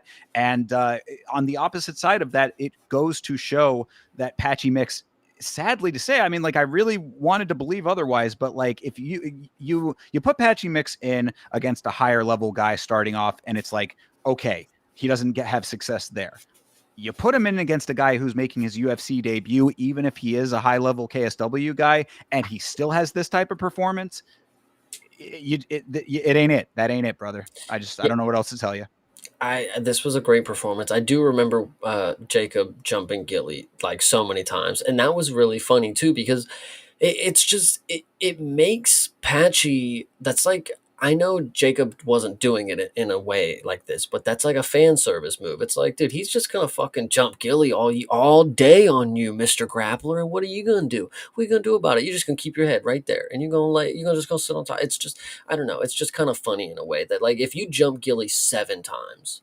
I mean, kind of funny. I mean, you just genuinely don't understand that you're not going to get it, but you don't care so much. It's going to get you to the position that you're wanting, so go for it. That is, man, we could not have scripted a better transition to the next fight. Did you have anything else about this one? No, no. Okay, well then, if you wouldn't mind indulging me for a moment here, Chase, I have a little bit of a something I wanted to kind of read out here based on this fight. This is Daniel Santos versus Jusang Yu. Um, you know, I'm very vocal about not liking showboating, right? That's something I've said on the podcast many times. You know, I there are a number of reasons for it, but showboating, I have a strong negative reaction to it. This fight right here is a masterclass as to why you should not showboat. So if you would let me just get through this, and then I will open the floor to you, and you could say anything that you want thereafter. But I'd like to get this out because if I read it out through, you'll see why. All right, now preface all of this by saying Santos did miss weight by a large margin. This was a These are casual, bantamweights, by the way. yeah, This was a 153 catch weight. yeah. This This dude is was not making weight even close to it. Like, Yeah, and I mean that is a very big asterisk to all of this because it's like that talk about unprofessionalism. This just throw that out the window for this one. But so have that in mind as the stain on all of this. But let me go through this, okay? Because this fight is a case study in showboating going wrong. Second watch of this was very fascinating for that reason. So Santos comes out the gate hot, spinning kicks, a lot of forward motion, and Yu is locked in. He's evading shots perfectly, high and low shots. Everything is missing Yu. Good. A minute 30 in, Yu lands a low kick, evades another couple of attacks. You can see the demeanor starting to change. He's found his range, and he thinks he's got Santos figured out. The showboating starts very subtly, and Yu lands a nice knee with a quick tie clinch. His head grows one size. Santos lands a left in motion, and now Yu has felt the power on the connection. His confidence grows even further. He starts clapping at Santos. Showboating increases. Santos misses a spinning kick. Yu spins himself as a little pirouette and then shrugs like, is that all you got? His head grows another size. Santos gets the takedown, but Yu is already lost in the sauce because the crowd is eating up the showboating. So he's sitting on the cage, shrugging on the ground like, oh, well, guys, I guess I'm just down here. You're seeing what I'm seeing.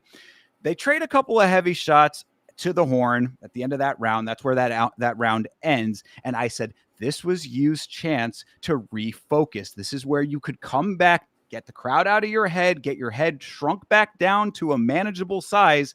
This did not happen. Round 2 starts. Yu comes out super relaxed. Everything's good. He's still in the same mindset from round 1. Santos immediately comes out the gate swinging, clips Yu with a left hook, and he goes out. The moral of the story, every second of the fight that you are showboating is a second you could have been using to win the fight. Not only that, you're also lulling yourself into a false sense of security, which is exactly what happened to Ju Sang. Don't let what happened to you happen to you. Thank you for coming to my TED Talk. Well, this dude, what I will say is the main thing is when you watch this fight, you see these two dudes step in the cage, and you find out that they're at 153 catch weight. You instantly can tell who is out of shape and who is the fucking fat man here, because True. Jusang Yu is chiseled by a god, and Daniel Santos is a fucking built like a baby, like he's a toddler body. It's kind of fucking weird, Yeah. and so yeah, Jusang Yu, Mr. Korean Zombie Jr., definitely has been watching his retirement fight, because that's exactly what he did against Max Holloway. He threw the pen and paper out the window, and he just said, "Fuck it, I'm throwing my hands up, and we're gonna fucking scrap, and then I'm gonna get knocked out." Like, at least Korean Zombie went out looking like a Chad. Ju Sang Yu was like, emoting in the first round, and then the second he just comes out, lackadaisical and gets clipped, and then he's done. Sucks to suck, but like, this is why you always got to keep your head on a swivel. Never let your guard down. It's an age old tale. So Yeah. I think this is just decent performance, but the weight miss is definitely, excuse me, whew, weight miss is crazy. No, yeah, absolutely. I mean, and it again it does mar all of what I just said, and you can't take that away. You cannot extract the two. So I completely acknowledge that. This is a case where we're talking about professionalism. This is about as unprofessional as it gets when it has to be made a catch weight fight. And we've been talking about this before too, where it's like, the organization doesn't want fights to drop off. That they want to give the fans the best experience. They want to give them a full card of fights. So things like this, they kind of give a little bit of a pass to it. And I'm really hoping that maybe after the Paramount deal, where the time frame is a little bit different or whatever, like there might be some things that could change the dynamics. But giving these guys a pass is allowing it to happen. And I think that they really need to just put a stop to it altogether. And that goes for great fights too, because we were talking about Miktabek Orlobai versus Mateusz Rambecki. Same situation there, right? I mean, that had to be a catch weight fight. I'm fairly certain, right? No, he just missed weight, I think. That might and have it been still went on. Yeah. Same concept though. You know what I'm saying? It's like the more that you allow these things to happen because you want to keep the fight on, the more that it signals to these fighters that, I'll just lose 30% of my purse and go on about my day. Since you brought it up, and I know it has nothing to do with anything else, but it's a good end note to this fight, I think, unless there's anything else you have to say. Oh no, I think I said everything I needed to say. Good news, Mick Tebek is moving up to 170. Oh, And okay, great. he's fighting Jack Hermanson. Isn't that weird? I think I did hear that. I like that. I like that a lot, actually. I think that that's going to be a real good test for him at that weight. And we'll see if if you want to play stupid games, win stupid prizes. If you're not going to make the weight, now you gotta back your ass up at the higher weight here, which is probably what Daniel Santos is going to have to do too, if this is what he's going to do. Yeah, hell yeah. But in this moment, for the showboating aspect of it, this is a time capsule to any of you fighters out there. Watch this fight to recognize why showboating can go sideways very quickly. Never let yourself get lulled into false security. Hell yeah. All right, next fight here, your featured fight of the prelims. Good Lord. This is a Teba Gautier versus Tristan Vines. Now, shout out to Vines for having the balls to take this fight at all. This is a short notice fight, short notice replacement. It was going to be Ozzy Diaz, which was already a layup for a Teba Gautier. But Vines coming in on short notice here. I would say that 99% of the planet would not have the stones, the cojones, to go into a fighting situation with the man of stone, Teba Gautier here. He is a specimen physically, to be sure, and he hits just as hard as you would expect him to hit. So I got to give Vines credit for at least stepping into the octagon. That being said, this was an unfortunate display. Well, we all knew what the outcome was going to be. We knew why they found an opponent is because this is a free finish, per se. What I also think after seeing the fight and after putting two brain cells together, I genuinely think that they found a welterweight to fight, and they scuffed the numbers because this dude and Gautier are two different fucking size humans. Like this is a man and a child. Like when you look at these dudes, I mean, Gautier is so fucking massive, and that's against everybody. Yes, but like no way did Vines make the same weight that Gautier did. I just Well, don't get it. and that, I don't watch the weigh-in shows very often. And for Gautier's next fight, I would like to like watch the weigh-in and see just how different his physicality looks, because we've seen plenty of times with guys like completely emaciated on the scale and stuff like that. It's very hard to believe that this guy can get down that deep. I mean, we have seen it. Rumble Johnson's a great example of a dude who could go crazy lengths with his weight cuts and all that kind of stuff. So it's not out of the question that it could be, but you are absolutely right. I mean, this dude is, the size difference was very noticeable. Now, I mean, Vines could just be a little bit undersized for the class, all that kind of stuff too. But it's like, I really want to see the difference between Gautier on weigh-in day versus fully rehydrated, because this guy must put on another like 20 pounds easy. Toby with the free career comment. That's actually really funny. Yeah, no, that's absolutely. Talk about a rocket ship. I mean, this dude's on fucking SpaceX. Anyway, this fight was really funny, and I do want to give, and I will start out and say, Mr. Vines, props. I mean, you made the fight go on. Like Thinker said, nobody else is making that fight go on. You had to be the man to do it, and unfortunately, when the fight started, what we saw was clearly a man who did not want to get punched by that guy. I mean, and I don't blame you. Listen, I'm just calling a spade as a spade. I would not either. But when the fight started, this fight went on a little longer than you would have expected because Mr. Vines was well out of distance. I mean, he was across the cage from him. Oh, And he circled for a little bit. And then, we got he shot for a really shitty takedown too. I think that was the first interaction that we had with him. And then he gets like just thrown off basically.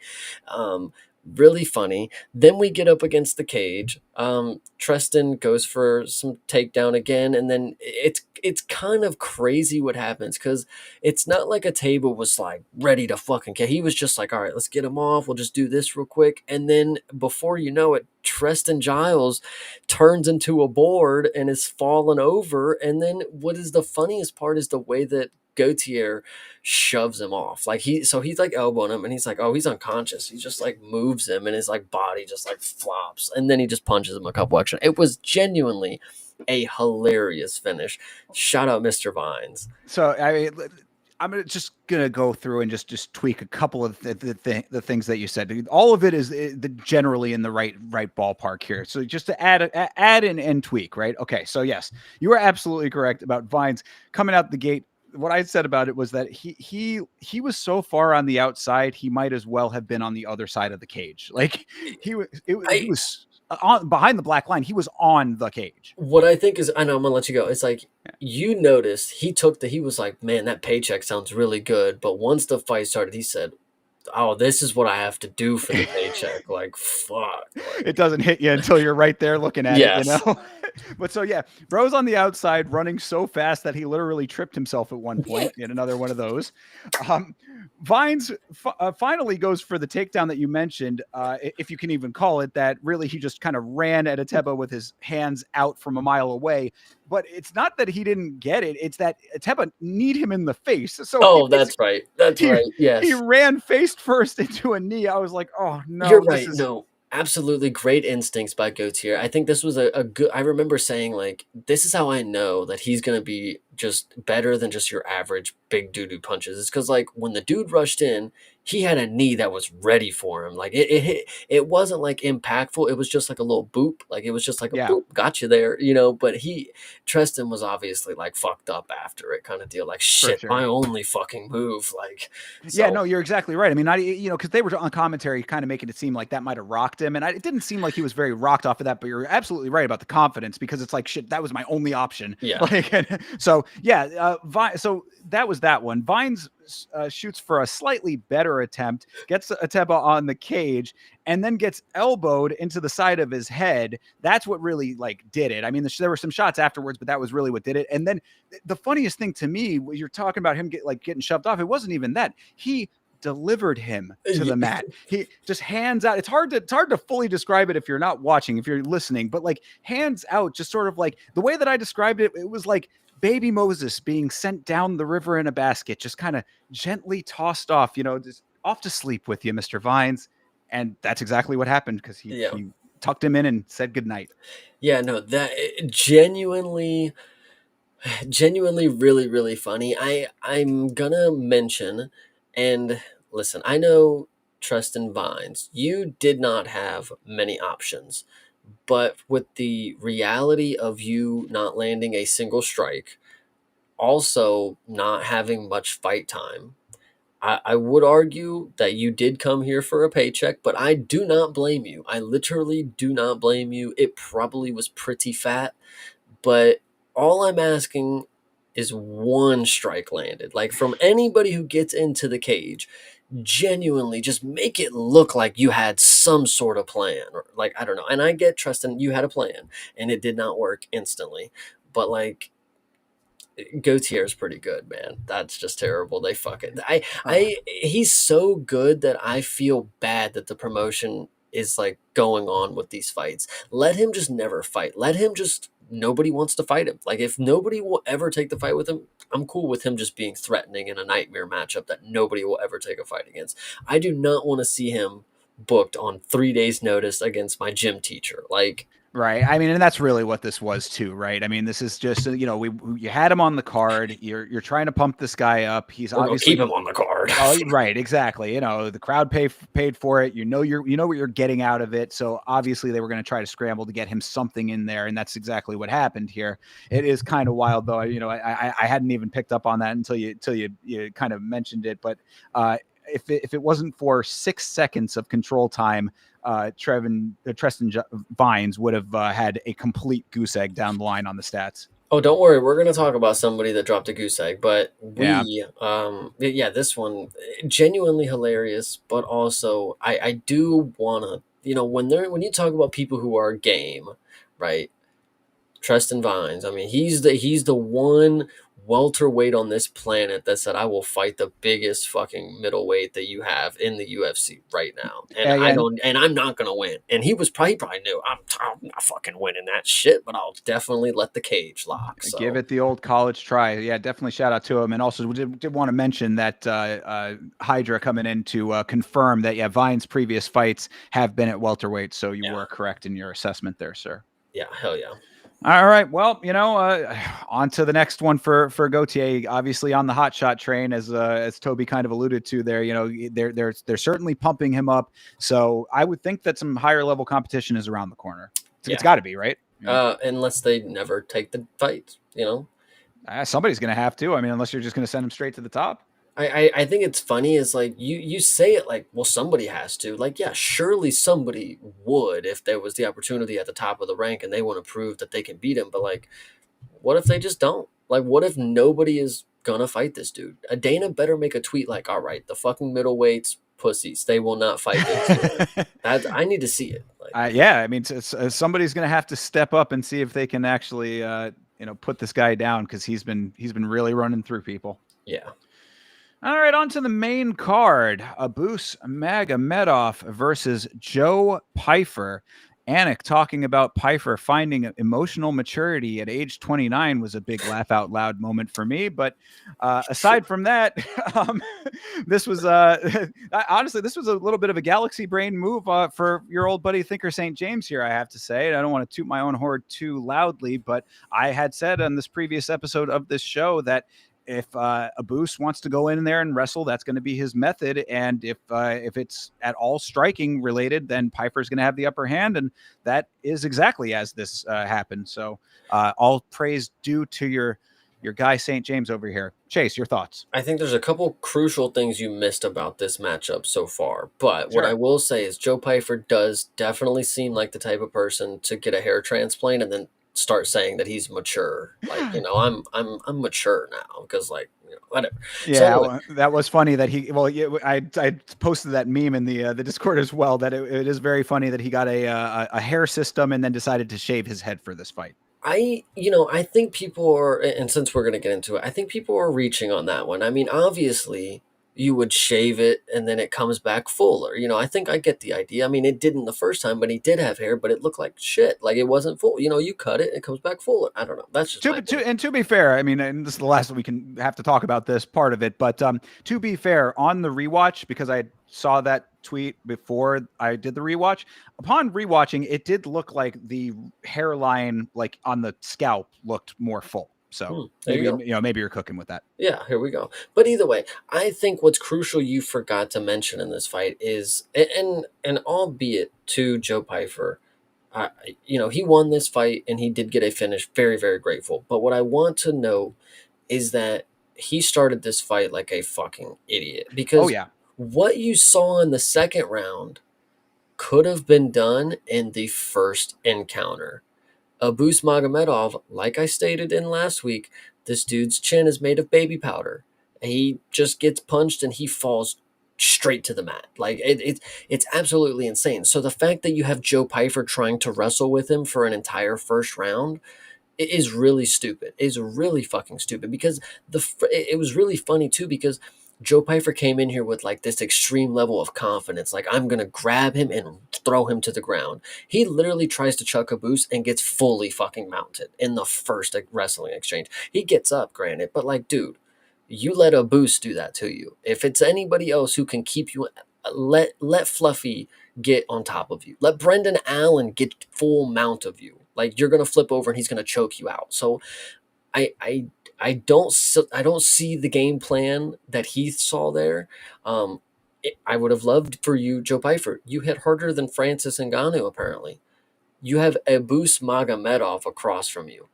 Why are you shooting takedowns? yeah, Like, no, couldn't agree more. All of the trouble that Piper had in the first round stemmed from his actions. That's yeah, the biggest takeaway to me because it's not like a boost went after it and just like, they had some tussle and he got the better of it. It was a very telegraphed takedown attempt by Piper that led to everything in that first round. And the takedown itself was very easy. Groundwork for the entire rest of the round from a boost pretty much. And, I also don't know why that was the methodology there. It seemed very strange. I thought that it was good of Joe and his team to recognize that that was not the method, but you probably come to that conclusion pretty readily, considering that he was in that scissor choke for a little second there.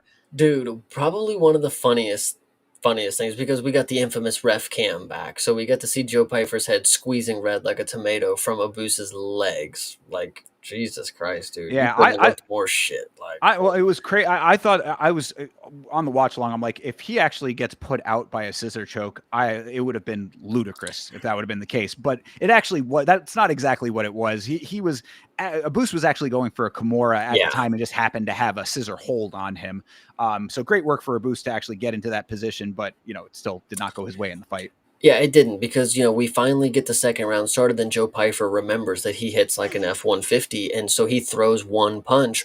Wow, what do you know? The punch that lands on Abus knocks him to the ground, and then Right. we get him right. You know what's really funny? I love to see people who clearly don't know how to get out of submissions because like you got to answer the phone, right? That's how you don't go out. But like when you see a boost laying there and he's already ready for it, he's already got his arm in the position for it just for Joe to get the arm triangle. It's like you're missing the point. It's like that's what you do so you don't go unconscious. It's like if you were there, you're already kind of screwed. Don't put yourself there. And we Right. will talk about people putting themselves in submissions here in just a minute, but like this one right here, a boost genuinely gave Pyfer the sub. And obviously, I wouldn't want to get up and get hit by Joe Pyfer again either, but I digress. Yeah, I mean, to Piper's credit, I thought that it was good work to keep the control when a boost was trying to maneuver out because there was, before that, he definitely did do exactly what you said, but like before that, he was trying to wriggle his way out. And Piper did have a really nice body triangle. I always appreciate a solid body triangle, so I wanted to give him some credit there. And yeah, that's really about it, though. I mean, after that, like it was all of the sequence that like you kind of saw coming based on what the dynamics of that encounter was. I just wonder if Dean Thomas truly sees something I don't, or if he's just like a good friend of Joe's, like, and he's like, well, this is my guy. Like, I gotta coach my guy, because I don't know if anybody else that Dean Thomas is out here like personally, being the UFC coach for. I Well, could. I mean, considering that Dana White paid his rent for a year or whatever when he was first starting out, there's got to be an ROI. Mm-hmm. So I think Yeah, that's we're still in the process of seeing that return. true. I'm surprised we didn't get to see Temba Garimbo and the Smashing Machine since The Rock bought him a house. We got to get some sort of return out here, but whatever. I True. digress. Yes, yes, indeed. That could have been a nice little addition there. But oh well. All right, moving on to the next one here. We've been having such a pleasant conversation here. Let's keep that pleasantness going. This is Josh Emmett versus Yusuf Zalal. So this is Galaxy Brain St. James Part 2, and I know that that's what you're going to say, Chase. So go ahead and say it.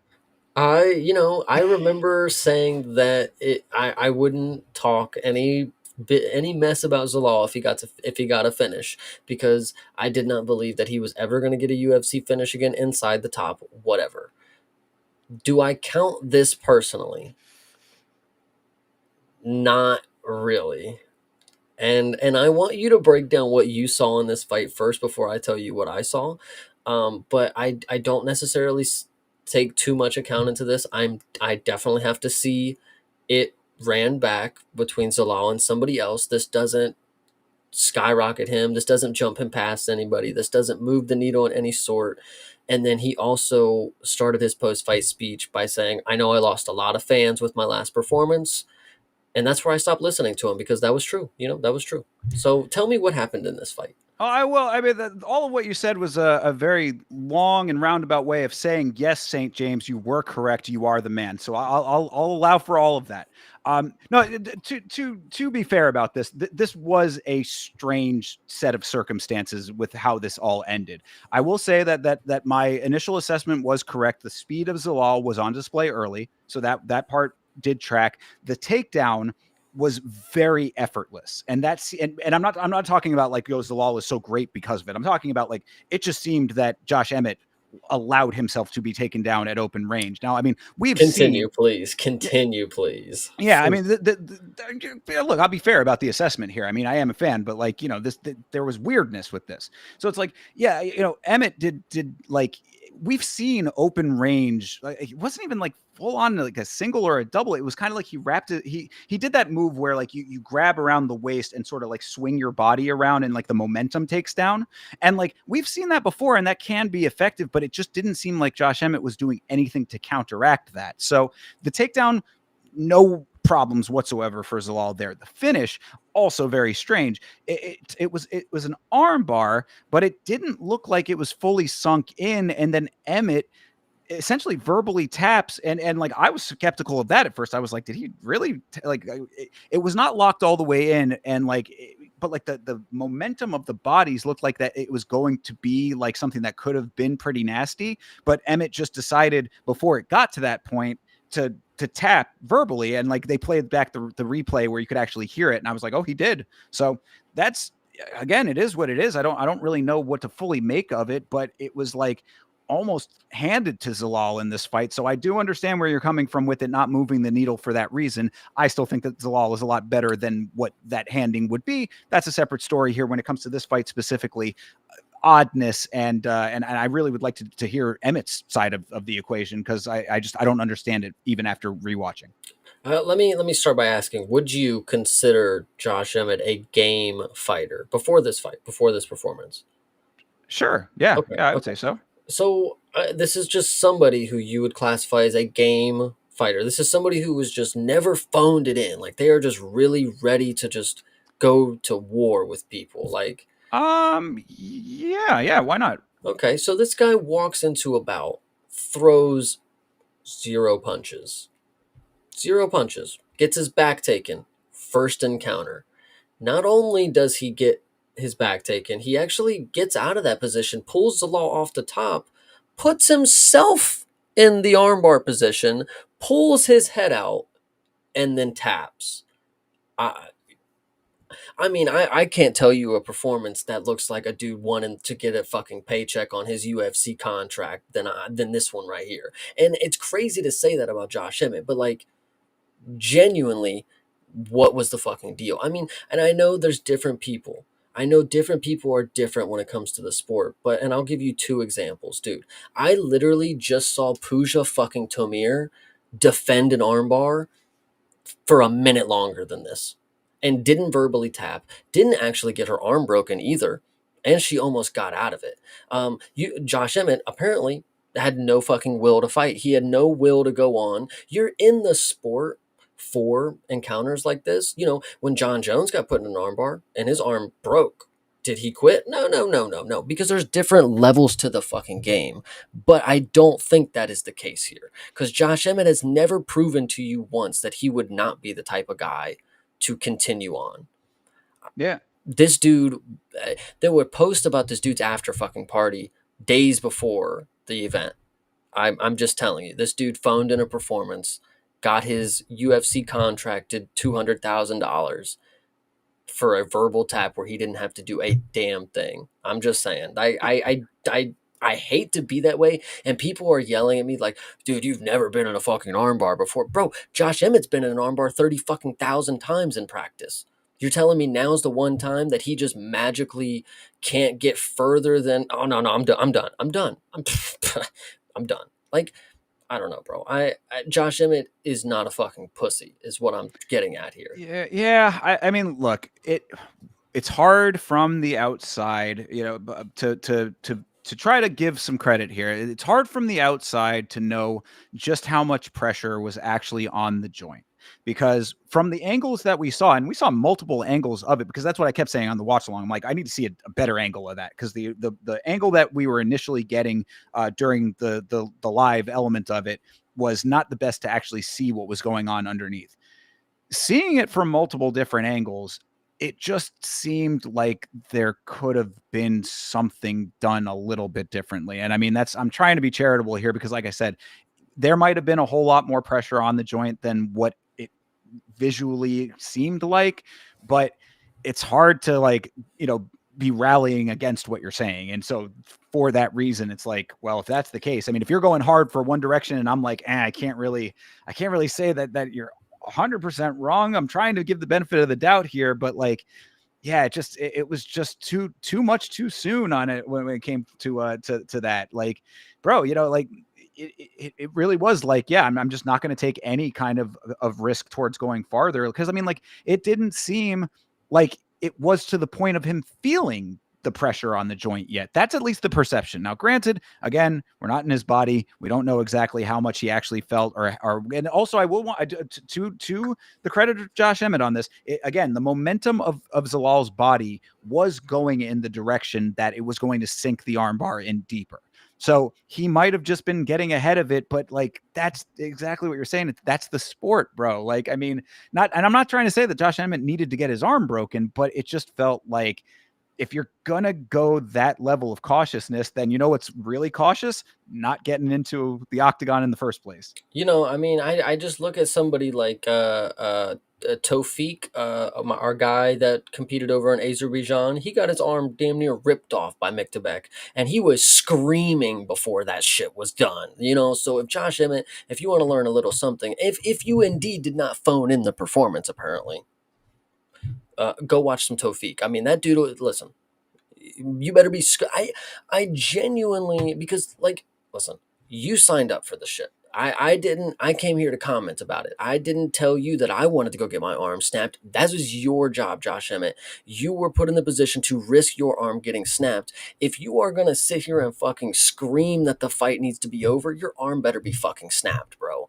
Like, I don't know. Remember when Muhammad Mokaev was in that knee bar?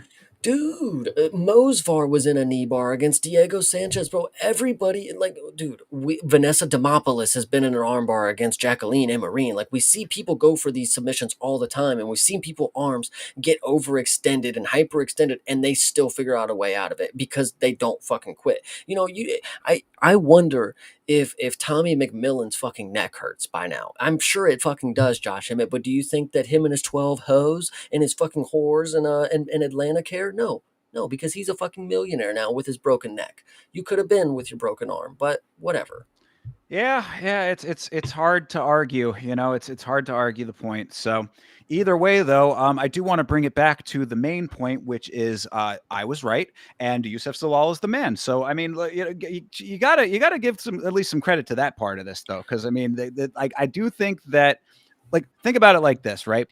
If Zalal had been running the way that had been described that he runs in fights, he specifically had acknowledged that apparently before this fight and was saying that I'm going to engage, I'm going to go straight for it. To his credit, he definitely did that in this fight. So can you at least acknowledge that that is an improvement fight over fight? And if he does that, that there maybe is more potential for him than you were giving him credit for. No, because I'm not 100% certain that he did not pay off Josh Emmett. Like, seriously. He said, Okay. stand there, do the mannequin challenge. I'm going to just shoot, get your back, and take you down. And you're gonna give me the armbar. Because that's exactly what the situation was even weirder because nobody seemed to know what was going on. When the fight ended, nobody knew what happened. The ref didn't even clarify with anybody. You got the commentators like, whoa, whoa, whoa. The people are fucking walking around the stands. There's no audience. There's no ooh ah. It's just like, nope. Josh Emmett just fucking threw in the towel. Like, all right, so whatever. But that translates to Yusuf Zalal still not being, and not having more potential than what you were giving him credit for. No, this dude's definitely still losing here in a little bit. I mean, All right. Well, haters gonna hate, I guess, but I am not one of them, and I thought Zalal did very well overall. Like I said, I think that he at least shored up some of those criticisms by going forward because he looked. You talk about game, he definitely looked game in this fight. Like if Josh Emmett had come out swinging, then it could have been a whole big different set of circumstances. if Obviously, that Josh didn't Emmett happen. would have threw one punch, this literally would be a different conversation. If he threw one punch and whiffed, and Zalal took his back and took him down and subbed him, like, cool, got him. All right. Well, Josh Emmett literally threw zero fucking punches. Like, not even that he didn't land any punches. Like, he threw nothing. Nothing. Yeah. Okay. fair enough. I mean, again, the hate seeping through your pores is just going to be there. So, obviously The there's no changing that. the reason you need to be hateful and the reason why hating is good is for reasons why this next fight are great, and I'll Uh, tell you all why. right. Well, let's talk about it. Next one up was what described to me as the people's main event, and I certainly self-correct and agree with that entirely. This is Yuri Prohashka versus Khalil Roundtree. People were hoping for a banger, and a banger was what you got out of this one. I was very happy with this fight. What I will say, and I did say this in the Discord earlier, and this is all you have to do to win me over, Khalil. Take your ass whooping like a G, like a G. I mean, just go out there, and if it's your time to get finished, so be it. Don't fucking play around with Jamal Hill for 5 rounds. Don't fucking run away from him. He didn't want to engage to get that ass whooping. He wasn't willing to risk the ass whooping. In this one, he was willing to risk the ass whooping, and he actually was doing a very good job for the first 2 rounds. But the issue with Khalil Roundtree is his gas tank. He don't. You know how when you're driving, right, and you see that little light come on and it says E. He don't fucking have that. The light just don't fucking work on his shit. He hits E and he just doesn't move. He doesn't throw punches. He just gets punched and he falls over. Like, I don't know why that's the case because genuinely, he made everybody who is a big fan of Yuri, not me, of course, because I don't know if people are seeing different than me. Everybody said Yuri is not fighting like he ever has before. My opinion, he looked just as goofy and unorthodox as he always does. I mean, he's doing bullshit. Like, that is what he does. If you just mean he's never looked like it in the sense of him losing doing it, sure. But as of this fight right here, he was doing everything he normally does, to my opinion, and Khalil was just outworking him. He had the timing perfect on Yuri. He was beating the reach with timing and speed. And Yuri, God, dude, this dude is massively long. I don't know why he has such long arms and long legs, and he's so tall for the division, but he is. And he always, he just never quits, man. I don't know if it's a self confidence thing, if he never doubts himself, because there are times where he gets frustrated for sure. You can see it. He's just not always winning the fight, but when he does, he wins the fucking fight. I mean, there's just nothing else to say. I mean, he couldn't predict, and this is master's degree Yuri. He could not tell you that Khalil Roundtree is going to gas out, but his pace and his style lends everybody to gas out eventually. They have so much to keep up with, and he's just always going to be in your fucking face throwing the wildest thing that you've seen. And Khalil, again, much respect for going in there and actually putting on a dogfight and getting, the brunt of it. I mean, I'm not saying that you deserved it, but you could have won this fight if you would have just lasted 2 more minutes or whatever it was. But surprise, surprise, Yuri is somebody that you genuinely like. And I know there's people that we say you just can't count them out. But like, if you watch somebody lose 3 rounds, like, you're going to count them out. You're going to fucking count them out. But I genuinely and honest to God, after every round that started, I was like, Yuri's going to get this done. This is the round that he's going to get it done. And he didn't do it the first or second, but when he got it done in the third, that's all she fucking wrote, man. That was so good. Yeah, well, you know what I said on the watch along, and will repeat here, is there is nothing quite like watching Yuri Prohashka fight. It is a unique experience that is truly one of a kind, and in the best way, because it really is. People were saying about Dricus du Plessis being unorthodox, that's its own version of it. This is in a class of unorthodox all to its own. Now, to the point that we had been debating before, of course, Khalil was going for it in this fight because Yuri made him go for it in this fight. He didn't have to go for it as much with Jamal, so he didn't. Here he had to, and that's to Yuri's credit as well. I mean, Yuri is going to be more in your face than other fighters are, and also Yuri really has that way of baiting the fight out of you because those hands low. I mean, everybody's been posting the image and the meme about Yuri now putting his hands up finally and him acknowledging like this big galaxy brain epiphany that, oh, maybe if I actually block shots with my hands, yeah, exactly, a light bulb moment that maybe some defense of your chin is a good thing. Good for him to acknowledge that halfway through this fight. But either way, it's like he will put his face out there, like saying, come and take it, So it's like that was certainly working in Khalil's favor for those first 2 rounds. I mean, that first round, there still was a good amount of feel out, but it's like this is the type of fight I love with the feel out round, because it's like you know the difference as a fan. It's like when you have feel out rounds, like earlier we were talking about in the card, it's like, okay, we're sitting here waiting for something to happen, and it's like, what is anybody going to do anything? A feel out in a fight like this is anticipation building. It's like, that there are fireworks on the other side of this feel out. So Khalil lands a few nice solid shots in the first. Yuri had a couple, significantly less. And Yuri was also like, there was some weird stuff going on with his footwork, and that could just be his goofiness. That certainly could have been it. People were speculating that he might have had some problems with his feet, or like his footing might have been off. Joe Rogan was saying he might have been slipping around or whatever.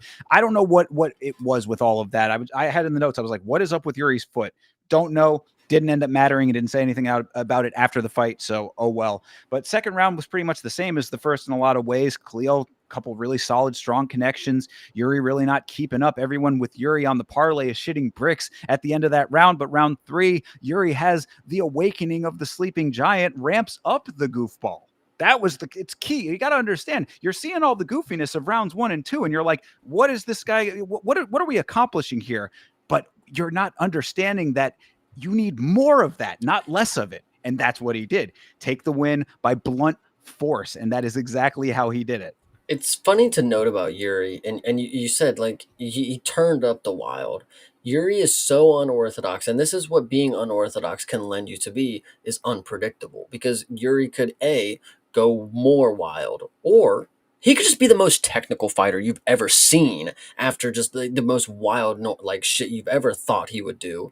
And like, he actually puts his fucking hands up, he actually starts kicking you in the stomach. It's like, I don't know. He's just honestly awesome. Love to see a Yuri fight. They're genuinely nothing like it. Yeah, I mean, he threw the entire unorthodox kitchen sink at Khalil in that third round. What I had said, we're talking about the kicks, and I saw Hydra had mentioned the front kicks from Yuri in that third round might have been a big factor in leading towards Khalil gassing. On top of the fact that he carries so much goddamn muscle on the frame, that gassing is just inherent. It has to be. But the thing that I was noticing was that Khalil, some of his best weapons are his kicks, and the oblique kick specifically. Rawan, shout out to our homie Rawan. Much love to Rawan. But Rawan was cooking in the Discord when he said, we've seen Khalil put people out with the oblique kick. I mean, I believe it was a boost. No, I always no. No. I always no. It's Modestus. That I always for some reason get those mixed up. But yes, Modestus Bukauskas TKO'd him with an oblique kick. Yuri has the wide karate stance that's prime for an oblique kick. Didn't go for it all that much. I think he tried it one time and didn't get it. But it was like there were just a couple of like game planning things. It looked like he was headhunting a little bit too much because I think that he was playing into the chess match that Yuri presented. And now, I mean, when we say chess, I'm talking like Stratego. This is like 4D chess when it comes to Yuri. But like the fact remains, if you play his game, Yuri is a dude, like you said, you cannot count him out, and he did what he needed to do to get himself to that third round, get Khalil tired enough, and take over the momentum. So it worked out in the end for him. Yeah, this dude has only lost to Alex in the UFC. He is genuinely one of my favorite fighters. He's got so much experience under his belt at 32 and 5. He only finishes people, or gets finished, that is. I mean, he has never even met Sal Tomato or Mike Bell or any of these people. He doesn't even care because he finishes people and they don't fucking move. Like, Jesus, he's a Chad. I love this dude. Yeah, same. It's hard to think of anything that is quite like watching him fight, and that in and of itself makes him one of the most entertaining fighters in this sport. You get like I really would genuinely love to pick the brain of a person that does not like watching Yuri fight, because it does not compute to me. Yeah, sometimes people don't like watching the nerd. Well, yeah, okay, go be an alpha Chad somewhere else then. But yeah, no, Yuri is the man. Shout out to Khalil, because a great fight on his side as well. Again, two to tango in these fights, and he really was putting that work. And you could see that's why I do feel bad for Khalil a little bit on this one, because you could definitely see in the at least in the second round, especially, like he was really throwing those shots. Like you could tell that, like I would say he was headhunting a little bit too heavily, but like the reason for that was he wanted to win this fight badly. Like, I mean, this was like could have been a defining fight for him had he had the ability to put him out. And some of those shots looked like they had a lot of power behind them. Those were ones that were landing. So Yuri, not only unorthodox and amazing with his movement, but also has a really good chin. Yuri, there were times that Khalil rocked Yuri. Like Yuri was getting, a little wobbled and a little off balance, but Yuri is he has this reset where he like, he like visibly shakes his head, he gets flustered, and then he gets back into it's like Khalil had so many opportunities to just go beat the shit out of him when he's like ready to just like do like his whole fucking reset. Just Khalil just never really had the switch to go ahead and just like get it done. And I think that's been a thing that you can look back in his career and say that about. Like, okay, he gets an oblique kick against Modestus. Okay, he's at range. He throws a fucking kick and breaks his leg. Sure. He gets a fucking Anthony Smith knockout. And even then, he didn't even go for the thing. He wants to hold his fucking hand up and let the ref step in. I've never seen Khalil like chase the fucking finish, at least in my time watching. This was another example. He rocked Yuri a couple times. All he had to do was just go fucking kick him and, knock him down, do something. And he just didn't do that. So, yeah. Well, I mean, it was still the striking was, I think, the attempt. You know what I mean? It was like he really wanted to put him out in emphatic fashion. He wanted it. I mean, for all of the criticisms leading up to it, I mean, it seemed like both of these guys actually understood the assignment. Come in here and give the fight that the fans actually want, and we got that. So shout out to both of them. It puts Khalil in an unfortunate position now, because he is starting to seem like the dude who will put on an exciting performance. Like, Khalil almost is signaling like a BMF to me. You know what I mean? Like, it's like a guy who he might not be able to actually be the champ, but he's going to go out there and give his all in the fight kind of thing, whatever. Now, I know, yes, you can save the additional criticisms there, but like my point is that if you put him up against another dude who's like in a same similar bracket, so to speak, like two guys who like both understand the assignment, you can still get a really good fight out of them. It's just not going to be champion caliber. Yeah, I kind of agree. But, Yuri, very happy that he got this one done. I'm glad that I never lost confidence through the fight. I always was confident that he was going to win. And it just happened to be so awesomely done. Yeah, absolutely. And now Yuri, another dude who you can put into the coveted Neil Magny school of comeback victories. And isn't Yeah. that something that everybody wants to be a part of? Hell yeah. All right. Well, moving on to the co-main event of the evening. This was a title fight, people. This was Merab Dvalishvili versus Corey Sandhagen. I mean, we're witnessing a person. I think it was Toby who said this in the chat. We're witnessing potentially a dude in Merab Dvalishvili who is not only solidifying himself as the GOAT of a division, but potentially becoming higher up on the conversation of a GOAT of this sport, period. So pretty impressive work from Mr. Dvalishvili. But what did you think of Corey Sandhagen in this fight? I believe it was you who said that this was going to be Merab's easiest fight. Did you think that was the case after watching? Yes, I do. I think this exactly was what I thought it was going to be. This was Merab's easy fight. I mean, easiest, sure, maybe not. I mean, but he 50-45'd him in my book. He got a 10-8 in round two.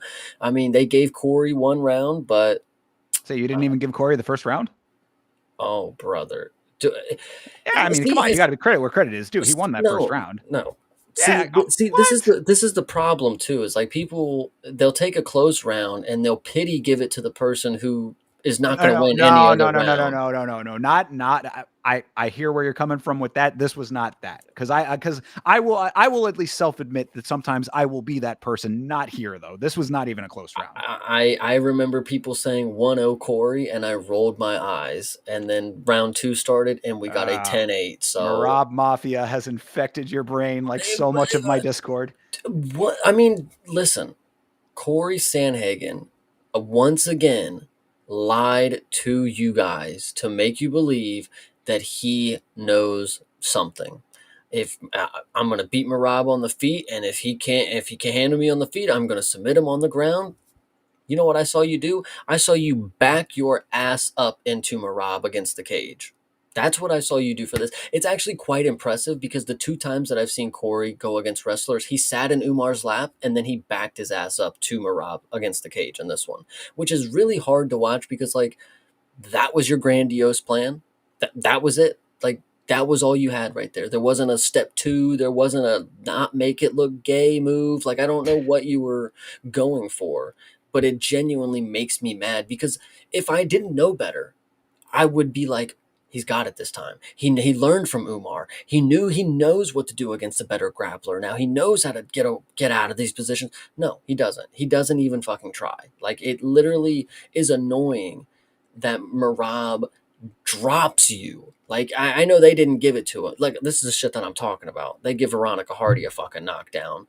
Merab Dvalishvili over here doesn't get one when he clearly puts Corey on his ass and almost finishes him. I feel that. But, like, genuinely, I mean, somebody, I don't remember what it was, but somebody said Corey is the best all around. He's better all around than anybody Merab has faced. And it's like, okay, great. So he's going to lose just as bad in every other aspect than everybody. He's not even great at the things that the other people are. He's just well-rounded. So the things that they were great at that they couldn't accomplish against Merab, you think the well-rounded dude's going to accomplish? No, not even close. And you know what he did? Nothing. Absolutely nothing. Fuck all in this fight. Like, yeah. Well, I did think that it was pretty hilarious that at the start of this thing, DC was saying Corey said he was going to be using offensive wrestling against Merab. He does not have any. That is this is sad to say. Another one where I feel like I was doing a pretty good job of predicting, because that was like, if that was the game plan, we saw everything that you needed to see in the Umar fight and really on display here exactly that same way. I mean, I would say, though, again, to be a little bit more charitable than you're being, the first round was probably the most adversity that Merab has faced as a champion.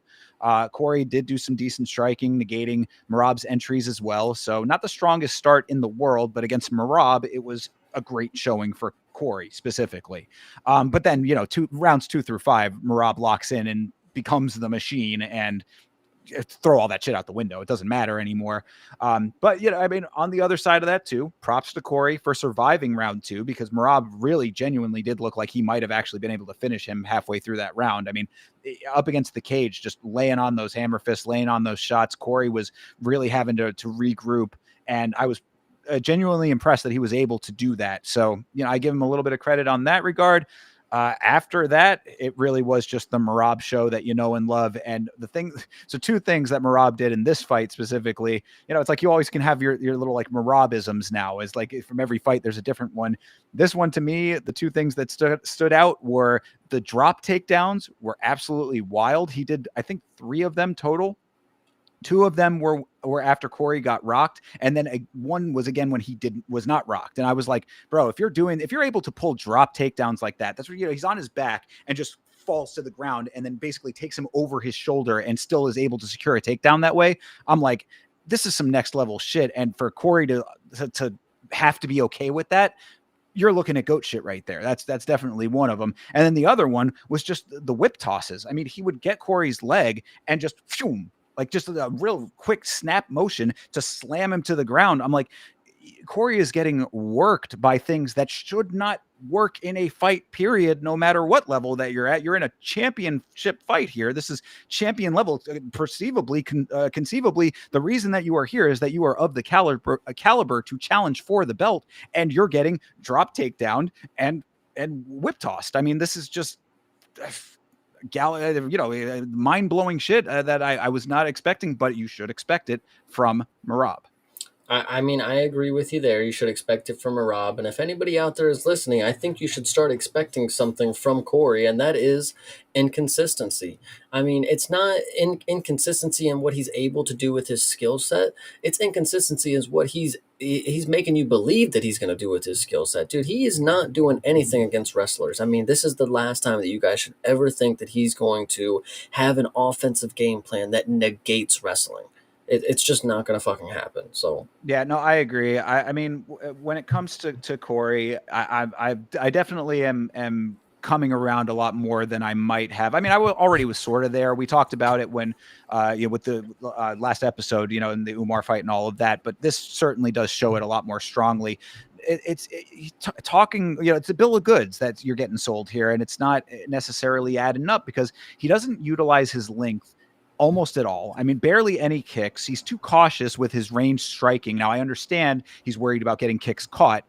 I get it. It's Merab. He's going to do that. But sometimes, what are the alternatives? What are your 2 options? Either if you're just scared to implement any sort of game plan, you're certainly not going to win. So if you're scared that he's going to catch your kick, that means you're just not going to kick. Okay, well, good luck. Right. Then what else? Exactly. That's exactly it. So it's like, what Corey does well is get back to his feet. This fight reminded me a lot of Fluffy versus DWCS with the amount of up and down Corey was having to do. Every time that he would get back up, Merab just take him back down again. Now, of course, Fluffy was commanding DWCS to get back to his feet. Merab just had his hands on him the whole time because he is such a sponge. I mean, this dude will not let go of you. Once he gets his hands on you, you're done. So yeah, I mean, there was just a lot of up and downs, but Corey, that's the weapon, quote unquote. I don't even think you can call it a weapon. It's the one ability that he has. He has a competent defensive wrestling.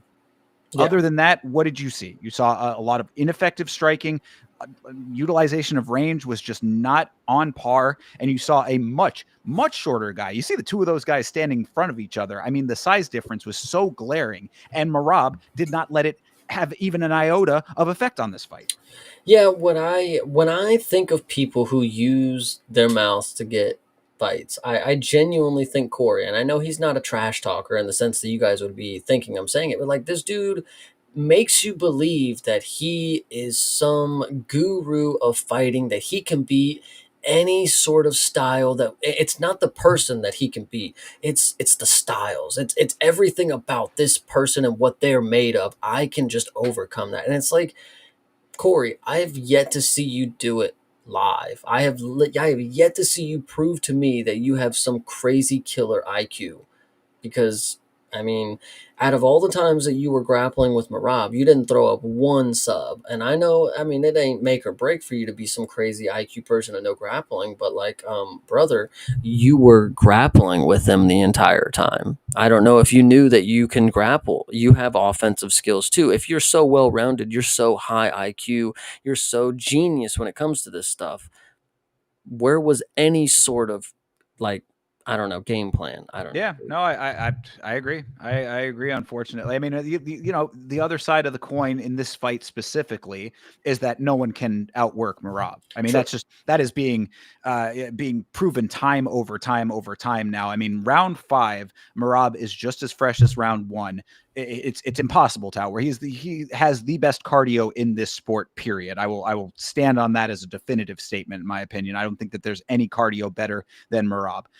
The other thing that Marab is really, what we were picking up on the watch along, he is so active at all times. That's why it's so insane that he has such cardio that he does, because it's one thing to secure takedowns and do a little with them, but Marab is constantly striking when he's clinching. He's constantly changing directions and positions. He's constantly forcing you down to pick you back up. He is always in motion one way or another. If he has to defend, he's right back to the attack. If he has to attack, if he goes in for an attack with multiple, like a combination, he's right back to the next motion thereafter. It's like Marab has it's very machine-like, and I mean, no pun intended, but the nickname makes sense. He gets himself locked in, and it's almost like you're seeing the switches in his mind go, okay, this to this to this to this. This is coming back at me. I anticipate. I go to this. It's like you're watching like a large language model in action with Marab at times. It's very impressive, and it's unlike really anybody else in this sport, and that is why Marab as a wrestler has won so many people over, because oftentimes you have these circumstances where the wrestling is boring, no one wants to see that. Marab, it's never boring. Yeah, I agree. I agree. Marab, I mean, like you said, he's the same in the 5th round as he is in the first, except in the 5th, he's got his meme power, and you're never going to get over top that. So, And how fun is that? Good Lord. Marab was just out there with the big old smile on his face, dapping up his opponent as he is working them to death. yeah, it's definitely a fight that you have to experience. So, Yeah, and last note that I have about this: 20 secured takedowns for Marab in this fight, a new record for takedowns in a UFC title fight. Marab also over 100 takedowns in his UFC career now. I think it's actually 120. I think it's actually just on the dot 120 now. So, yeah, that's 40 more than GSP or something. So, It's again, it goes back to what I was saying. Marab is making a case for himself. I mean, what I had said going into this fight and still stands true for me personally. And if you don't agree with it, completely acceptable as well. But I just want to see the rematch with Pereira just one more time, because Pereira has been doing such nice work. He's really been getting himself back into the position to be a rightful contender again. Take out Pereira, go to the division is unquestionable. If you think he already is, completely acceptable as well. Beyond that, though, gotta restate it. Marab is making a very good case for being amongst the GOATs of this sport, point blank period at this point. yeah, no, he is. I mean, at least it's one thing to compare him to the greats of all time, but when you break down the eras of fighting, I mean, Marab is literally one of the pioneers of this era of of the sport. So he's gonna be somewhere. So Yeah. Oh, yeah. Yeah. I mean, Marab, future Hall of Famer is an understatement at this point. It's really just a matter now of seeing how far the rocket ship goes. yeah, true. And speaking of how far the rocket ship can go, Indeed. Let's get to it. Your main event of the evening, Magomed Ankalaev versus Alex Pereira, the rematch of the two of these gentlemen. I mean, not a hell of a lot to talk about with this one. 80 seconds worth of fight. So your guy Magomed Ankalaev was a champion for a whopping 80 seconds. Return of Chama. yeah, I mean, this is another time where I think I was very confident and very happy to stick to my guns on this one. I don't know what I mean, obviously we could I think the commentary said that in the last fight Poetan had a hurt hand or something, is what they officially said it was. I said he might have been sick or he just off his game, is generally what the consensus was. Did not look like the Shama man fighting last time. And I was confident that this go around, you need to be careful. Ankalaev is going to be a little too confident walking in there that he just went 5 rounds with the guy that knocks out everybody. Be careful, because there's not going to be 5 rounds where you're going to not take a clean strike. And what exactly happened? The first round, clean strike gets off, puts Ankalaev on the mat, and Alex Pereira goes for the finish, brutally elbows him to death, basically. And what's key to note about this, and there's two parts to what I'm about to say. What's key to note is that there was plenty of time. Herb, or whoever it was giving him the most amount of time ever. I mean, if you thought a championship fight had been ended early ever in existence, this was not going to be it. And what I think is key to note about that is some people were questioning if there should be a rematch for a trilogy. I say no. And obviously you need to have somebody who's worth giving a rematch to, but the trilogy does kind of speak to something. But the reason I say no is because Ankalaev had his opportunity to fight. I mean, Herb Dean gave him literally every opportunity in the book to continue fighting in that fight right there. I don't need to see him in another one, because he had the opportunity right then and there. Yes, he got knocked down. Yes, he was rocked. We've seen plenty of people make recoveries and get up from it.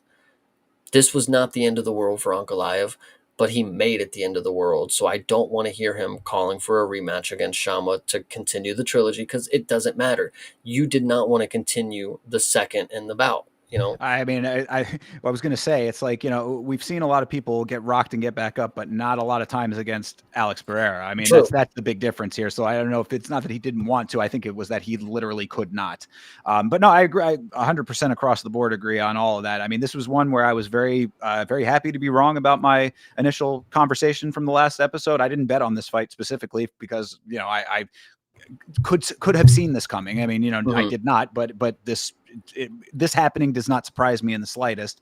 And yeah, to anybody, because there were people in the watch along saying that a couple of other commentators had some things to say about the stoppage. Yeah, anybody who thinks that this was an early stoppage is out of their mind. This was a perfectly fine stoppage. Herb Dean was doing exactly as you said. He was giving him every opportunity. Alex Pereira was raining elbows down on him after the shot had landed. There was no getting back from it. He could have, you want him to take another 15 of those? That could have happened if you wanted to. Get Kerry Hatley in here. He'll let that happen. Absolutely.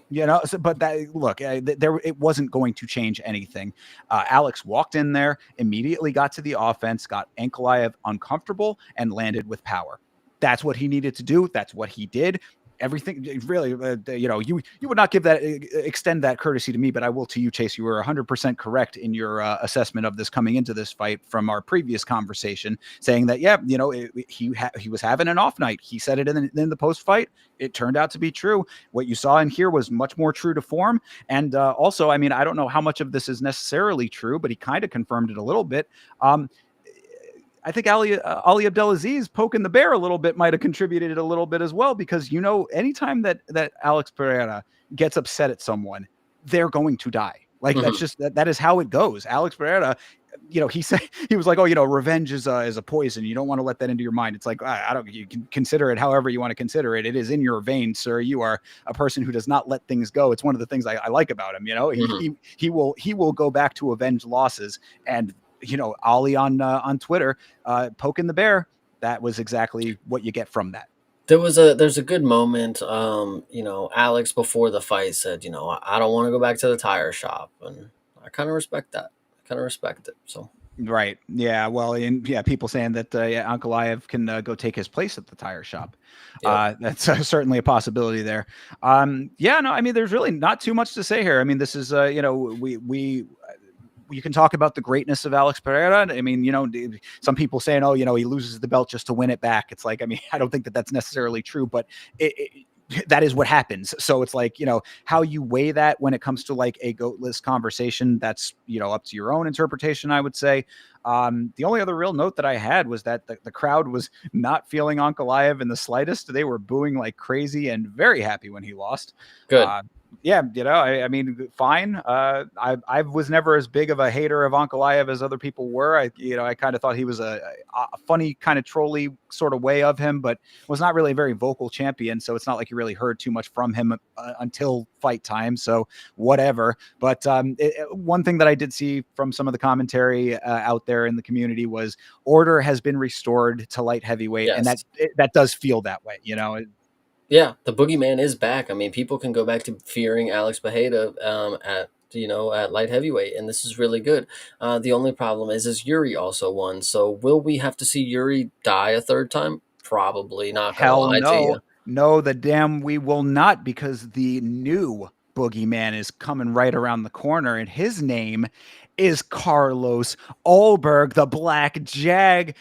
Carlos Ulberg was hilarious at this event, by the way. And I'm memeing a little bit, but Carlos Ulberg at the event looked like he had not gotten an ounce of sleep the night before. He was looking like he was struggling to keep his eyes open. So like they were trying to, they're building hype. They're showing him in the crowd, how is he reacting to this?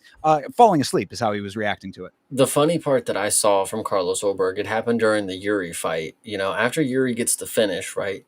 They're like, all right, we're gonna go to Carlos Ulberg, and he's walking back to his seat, like putting his belt back on, like he just took a shit or something, watching during the fight. Like it's just so funny. Like the dude wasn't even paying attention.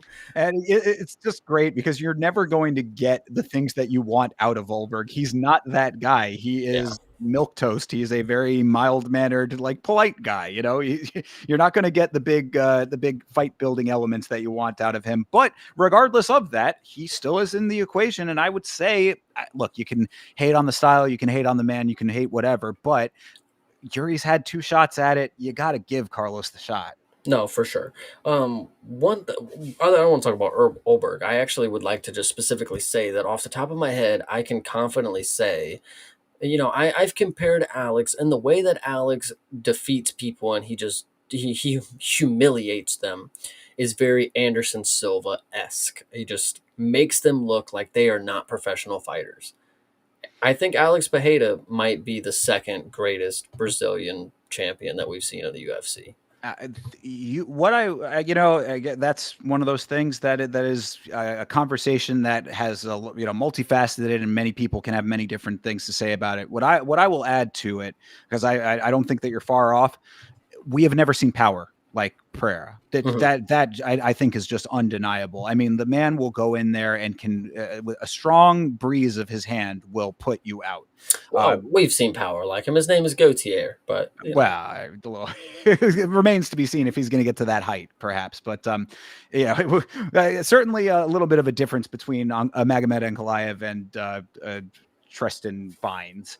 But regardless, I mean, the power that this man has and what he has done in the time that he has been in this sport is remarkable. And I think that the goat list conversation, I've been talking about this from old Yama episodes, earlier in this channel's history. This is how long this has been building up. So it's like, how much longer do you need before like even the most ardent denier is going to have to come around to the reality of it? mhm.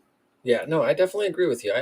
Alex is definitely special, and I'm really happy that he's back as champion because now we can have fun again. Yeah, I am too. The only thing that I will say, and this has nothing to do with Pereira himself, is that we were just talking about with the Ulberg Reyes fight and the makeup of light heavyweight. There needs to be a bigger shakeup at light heavyweight, and I'm not talking about Pereira specifically. I'm talking about anything underneath him, because, like what you were saying, Yuri getting a win now, is that going to be the thing? Yeah, I mean, like it's in that same position that middleweight was in when it was Izzy and Sean Strickland and Drekus and Rob Whitaker, like that sort of little cluster. They've got a little cluster at the top right now, and we need to have that shaken out. So Ulberg getting the shot is going to make sense. Other than that, it really is a division that we need to boost up some new talent in. Yeah, I definitely agree. So there you have it, though. I mean, Alex Pereira back on top. Love to see it. The world is a better place for it. Perhaps everybody walks with a little bit more of a pep in their step now, knowing that the champ is back. Yeah, the clouds have definitely cleared. The sun is out. Rainbows and butterflies are all out. Alex is now the new light heavyweight champ. Excuse me. Absolutely. So, having talked through UFC 320, Chase, after all of that, what is your final takeaway of this thing? Those last three fights saved the fuck out of this, man. It would have been brutal. Wow. So We had a couple of other decent finishes earlier. I think that I liked this card a little bit, I guess, more than you did. I would give this one probably, like a good 6.5 or a 7 overall. With all, pay per view getting a 6.5, guys. Listen to that. maybe I'm being a little downplaying it. I think I'm reacting to what you're saying a little bit more. Solid 7. How about that? All right, solid 7 for pay per view. Yeah, well, but hey, I mean, you're getting to see Pereira doing his thing, and you're getting to see Marab solidify his And own goat list. Yuri. Yeah, right. But so there you go. You know what I'm saying? I mean, that and a couple other ones. I probably could go back down the list and pick out some other decent ones if we wanted to. You got to see Teba Gautier, knock some dude through the floor. Yeah, true. Deliver him back into the ocean from whence he came. Yes. So there you go. That is 320. Let's take a look at what we've got coming up here besides the Contender Series tomorrow night. We've got UFC Fight Night, Oliveira versus Gamrot. That is in Rio de Janeiro, Brazil. What do you think of this main event, my man? The main event is going to be a banger. I think Gamrot is gonna win. It's not gonna be what you guys want. It's not gonna be fun. Gamrot's going to hold him down just like Armin did. And there's about that. I mean, it was a split decision loss for Gamrot to Armin, I'm pretty sure. And a lot of people think that he should have won that. Armin very easily beat Charles. And if people want to complain that Charles beat Armin, I mean, you're just wrong. I mean, it's just incorrect assessment. Gamrot's going to control him the entirety of the fight. So, well, I think that this comes down to what version of Oliveira we are currently working with, because Oliveira is a guy who's had a long storied career in this sport. He's seen the highest of the highs. He's seen the lowest of the lows. He's pretty much completed the hero's journey and solidified his arc in this sport on all angles. So with that being said, is there, what phase does he currently fall in of that? I mean, he's been around for a very long time. I would say that he's probably on the tail end of that. How much is left in the tank for somebody like Gamrot, who is not in that same situation? That's going to be the big question here. I mean, they're very similar age, so it's not like this is an age thing. It's really just about the dynamics of everything that has come before it going into this now. He's coming off of a knockout loss to one of the greats currently as well. Does that play a factor here? I don't know. I mean, Gamrot has been in a lot of grudgy kind of matches, a lot of like really grindy matches. Oliveira's been in a lot of fireworks fights. How does that all factor into the dynamic of this, I think, is going to be the question. My gut is also telling me that Gamrot's probably more primed, a little bit better seated, better security in his career positioning than Oliveira is. And I think a lot of people, I don't want to say are thinking that, the sun is setting on Oliveira, but I'm kind of saying that. Yeah, I definitely kind of agree with you on that one.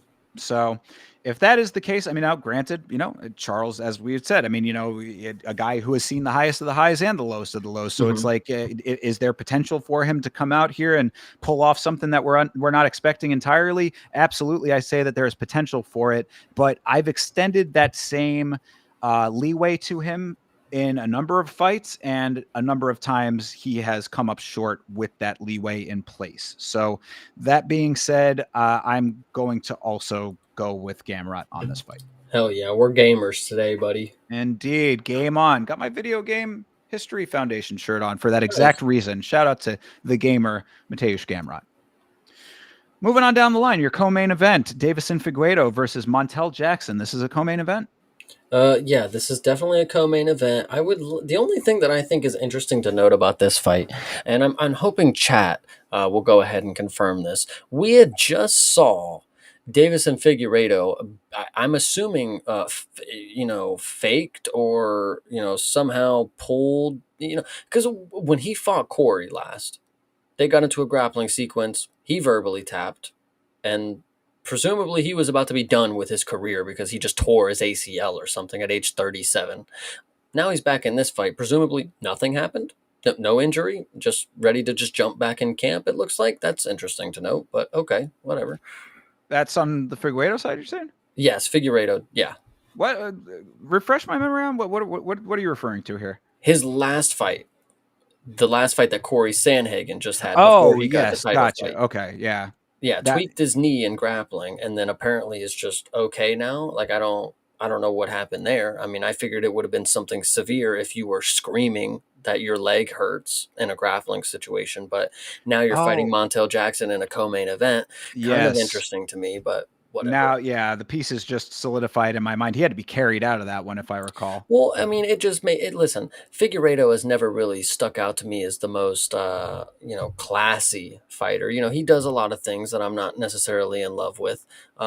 Missing weight is one of them. And Figueiredo, it seemed to me after getting 3 rounds of his ass whooped, and then the fourth he was going into getting his ass whooped in the sequence where his leg hurt a little bit. He took a verbal tap and now we're on to another fight. You know, it didn't look like that bad, and it didn't look that bad because I just kind of got tweaked. I just kind of got a tweak. You know, it wasn't like I got lost and beat by decision. He'd be like, no, I just got hurt in that one. So I don't know. This one just, I don't. It seems a little fishy that he just is able to get a very easier matchup right in No, the co-main event after that. But I mean, Hydra's saying that it was a knee bar screaming loss. yeah, see, So, shit like that. so I don't know. But either way, I mean, it's really the Figueiredo side of this is not all that surprising. I mean, Figueiredo is a dude who, at this point, like he did enough early on in his career that he's still sort of riding off of that. I feel to an extent because he's been pretty patchy, especially since moving up in weight. I mean, at flyweight, he was the god of war for a little while there. Mixed results at bantamweight, I would say. But again, it's in Brazil. You want a Brazilian fighter in your co-main. It could do worse than that. My thing is that Montel Jackson, I mean, granted, he is coming off of a knockout win, Hmm. but aside from that, I mean, is the strength of record enough for him to be co-maining an event is my No. question. So yeah, exactly. So I mean, if that's the answer, then it's like this. That's I kind of started out with the question, kind of leading the leading question, but like I mean, it just seems odd to me that this is a co-main caliber with Mr. Jackson as the other half of this dance. I would like to remind you that Ponzinibbio and whatever that other fucking random guy's name is, they co-mained event. Cody Brundage co-mains event all the That, time. that we're talking Apex, brother. This is in Rio de Janeiro. I think you had just answered your own question. Why would Figueiredo be the co-main event of Rio de Janeiro? I mean, he's Right. Well, Brazilian from Rio de Janeiro, you know? no, I get that. That's what I'm saying, though. Is it's like I understand that half of it. It just Mhm. seems that it's like I mean, I guess Montel Jackson makes sense if you're going to have like if Figueiredo is the name, if if he's coasting off of name recognition and you want him in a co-main event, then you need to have a guy who is at least somewhat on par competitively with like all of the dynamics wise. You know what I Mhm. mean? Like he is coming off of a big knockout win, so there is a little bit of justification in that. And Figueiredo being spotty, I guess, that sort of evens out in the middle somewhere. But it just seems that there could have been maybe a stronger, you could have probably found a different Brazilian, I guess is what I'm saying. Yeah, maybe. But either way, okay. So, well, then who do you think is going to win? I'm taking Figgy. I still believe taking Figgy at plus money is one of the smartest things you can do. This is a former UFC champion. He still has aspirations. Yeah, he's 37, but this is Montel Jackson we're talking about. This is Davison Figueiredo. Plus 250. Oh, yeah, take it. Yeah, yeah. I mean, the thing about Montel Jackson's win, his knockout win last time, was that it was a late win, I believe. I think that it might have been third round or late second round. So it's like he had to go through a whole lot to find the knockout. Um, whether or not that's how you feel about that specifically is irrelevant. I mean, my point is that if he's not going to go out there running, gunning, and actually accurate enough to find the knockout early, Figueiredo, I mean, ground game all day long. I mean, this is a deal that he could easily keep this on the ground the entire fight, and Montel Jackson's not going to have the opportunity to land the knockout. I would hope so, but I could see Figueiredo just standing and trying to counter strike like he always does with these big old nukes that he has for hands. So hopefully he's able to win this fight. That's all that I can really hope for. I don't know how he'll do it, but Yeah, I don't know. My opinions about Figueiredo have definitely evolved, especially like over the time at bantamweight. mhm. It's been a mixed bag, and I will tentatively also go with that, especially for plus money. If you're talking about parlay potential, I mean, maybe you put that on a parlay that's your secondary, but I do think that there is value there. it's hard for me to like fully back that horse, I guess is what I'm saying, but I will go with him. Yeah, hell yeah. All right. Moving on, Vicente Luque versus Joel Alvarez. Joel Alvarez back, baby. Let's go. At welterweight. Oh yes, yes, that is the difference, isn't it? Yep. So this one will be very good. I think Mr. Yoel Alvarez is going to beat Vicente Luque the fuck up. So Yeah, every time that you think Vicente Luque is not going to win a fight, he does, and I will acknowledge that up front. But that being said, Joel Alvarez is a different animal. This mhm. guy, I mean, he talk about like future stars of the sport. He's already becoming that, and I would say that anybody who's been paying attention probably already knows that. But if you don't know, you're going to know. This is going to be one of those situations where Joel Alvarez is going to not let his neck get taken, and because of that, he is going to land devastating shots. This dude has amazing power. He's very well rounded. He's actually one of my favorite fighters currently, I would say. I mean, like, Nice. absolutely. Aside from the fact that I got to see him get a knockout live, that is a secondary. He was already becoming one of my favorite fighters. To go back to the Elvis Brenner fight, Mhm. the way that he was navigating a fight like that tells you a lot of what you need to know about this guy. Like, he will pick you apart for as long as he needs to, and then he will knock you out. Yeah. So I will caveat that just to say that, as I said, Luque is a dude who, gets counted out almost every fight, it feels like, and has won a lot of those fights. So if you want to go Luque by submission, do it at your own risk. I think that Joel Alvarez is going to be savvy enough to know that that's the threat and will game plan accordingly and land some devastating shots. Get ready for fireworks. Hell yeah. And you're going with him too, right? I'm taking Yoel. Yep. There you go. All right, Jonathan Janice versus Mario Pinto is your next fight at heavyweight. What are you thinking about this one? Jonathan Deniz probably will kickbox on the outside and look very good at it. The only problem is that he will probably win this fight that way, and it's gonna suck because we know Tybura is the person that was able to just fuck him over. Mario Pinto, though, if he's able to use, wow, they have the same reach. That's pretty crazy. I mean, I guess they're the same size, but I guess I just assumed Mario Pinto was gonna have some longer arms. But if he's able to somehow crack this dude, I mean, that's really good because this is the last hope that I have for heavyweight prospects as of right now, especially when it comes to big old heavyweight sluggers. This guy right here was the last one that I put the chips in. That was before we had Cement and we had that Australian guy, but this guy right here, this was the guy, so he better knock him out. Put some respect on Concrete's name, brother. Yeah, my asphalt. Asphalt. Yeah.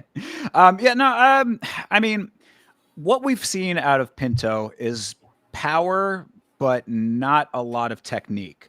Correct. What we've seen out of Janice is technique and a little bit of power.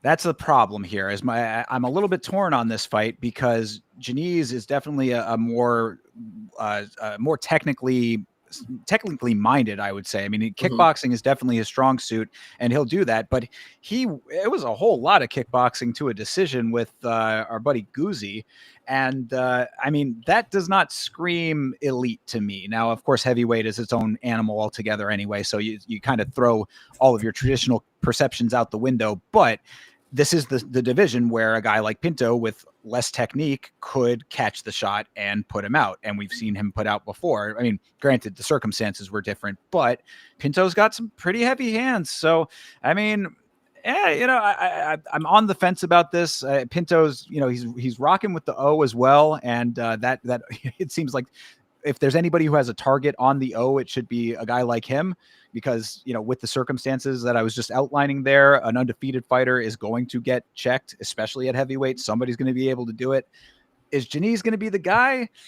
I'm a little bit skeptical. So for those reasons, I will tentatively go with Pinto on this one. I know it's a little bit crazy because the technicality should be the thing, but that knockout power could be the thing as well.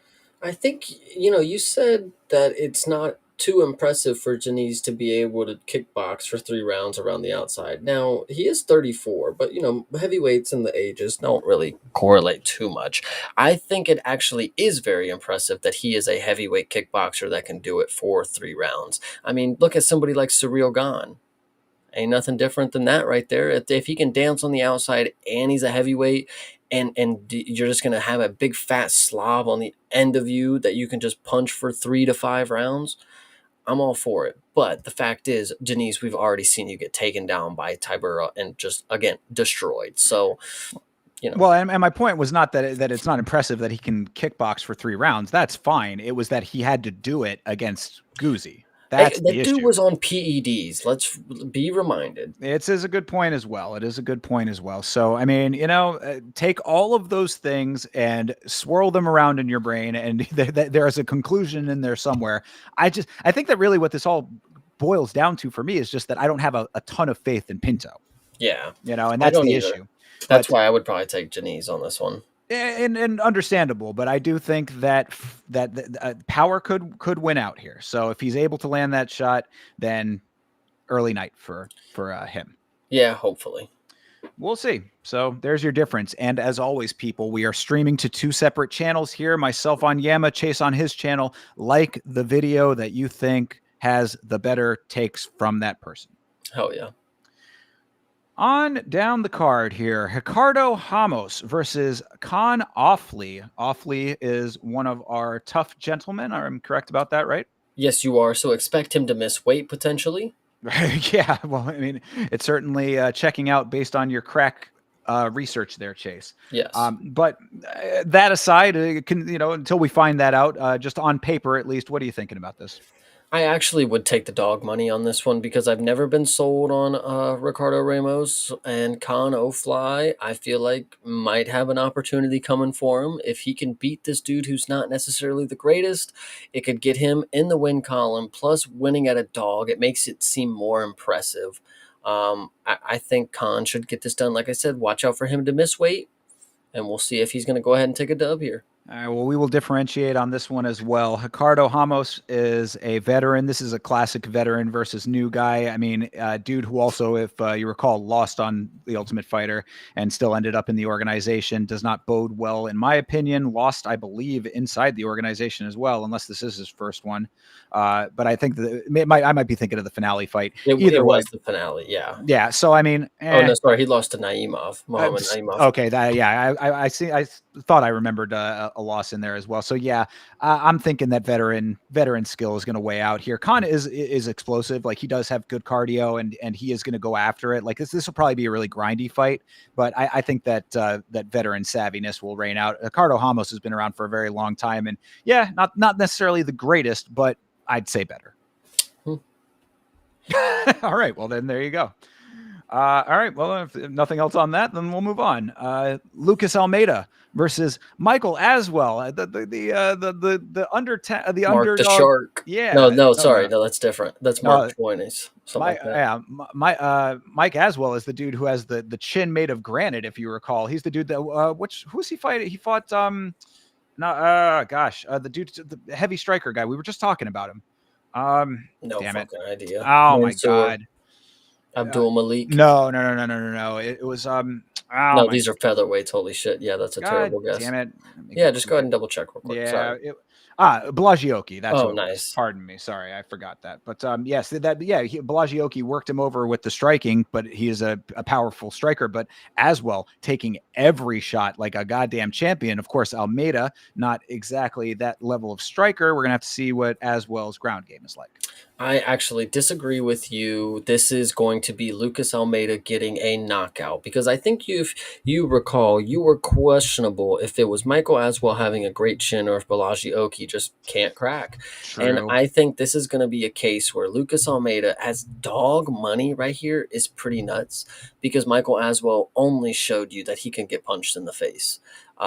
Lucas Almeida, very skillful when it comes to the striking, very creative. I think he's going to put on a masterclass that gets a first round finish. Who was Lucas's last opponent? He lost to Danny Silva last. So that being said, I mean, I would say that Danny Silva is a much more dynamic fighter than Aswell is. This is certainly going to be a test of whether or not Aswell can withstand that level of punishment, beyond Blagioki. And you make a good point there. That is a good thing to bring up, that I was questioning that. And I think that Blagioki going forward has shown us that I was somewhat accurate in that assessment. time will tell kind of thing. I mean, it's like all that I'm seeing out of Aswell is a good chin, and you're right. That testing it a whole lot by letting yourself get punched in the face is not necessarily the greatest reflection of your acumen as a fighter overall. Almeida, I mean, it's like one of those situations where I'm like, kind of not really like putting too much stock into him in the grand scheme of things, but in this fight specifically, I think I will agree with your assessment. Hell yeah. So, all right, Lucas Almeida for both of us on that one. Moving on down to the prelims, Jafiel Filio, the Preacher versus Clayton Carpenter. Don't particularly care for this fight. I don't know if this should be a featured prelim necessarily, but Jafiel Filio, good with his submission, and he is a little bit of a chihuahua. He's going to be very snappy. I'm just always confusing Clayton Carpenter with Francis Marshall. Um, so I'm just going to go with Clayton because I think he may, if he's as good as Francis or if he's as decent, if I confuse them, maybe they're right, or maybe they just look like Jake Gyllenhaal too much or something. I don't know. Not too far off. I mean, Clay Carpenter is good, not great, but he's still very early in his career. He's 8-1 right now. Filio much more experienced there at 16-4. Yeah, but he sucked in his last performance. Yeah, that is true. He's one of those guys that's like he's crafty until he hits the wall with the craftiness. You know what I mean? Mhm. Like there's a ceiling to the craftiness. I just don't think that Carpenter is going to be that ceiling. At least that's what my gut is telling me. So I'm going to go with Filio on this one. But as I said, I don't really particularly care for this fight. I think it's going to be kind of boring. Yeah, most likely. Yeah, so Filio by sub, it would be my ultimate conclusion if it's going to happen. If there's going to be a finish, that would be how I'd say it'll be. Yeah. All right. Next one I like a little bit more. This is Vitor Petrino versus Thomas Peterson. Of course, this is Petrino at heavyweight still, continuing on his heavyweight path. Looks like from that photo, I don't know if that's an updated photo, but it looks like he might have put on a little bit of bulk in heavyweight. And in his last fight, that sort of seemed that way. So him going up against Thomas the Train over here. What are you thinking? I'm thinking Thomas the Train is going to actually not be shite like Austin Lane. I'm going to go ahead and take Thomas Peterson. And I think he's actually going to finish this fight because Vitor Petrino is a true light heavyweight that we've seen. He wasn't able to compete with them. So I'm not going to necessarily think that he's going to compete with the heavyweights at what they do best, especially if he's coming in here trying to be a submission guy. Thomas Peterson is a submission guy at heavyweight, and he's young, and he's fat. Like I don't think you're going to get this dude down and submit him. So. I mean, you say that like we didn't see Kennedy doing great things moving up. Yeah, but I don't think Vitor has the same frame or the same ceiling or the same skill set. All right, hey, that's fair. Peterson, you are right. He is a wrestle dude. He's got wrestling game. He likes to use it. I mean, it's not one of those situations where it's like a back pocket thing for him. He will offensively wrestle.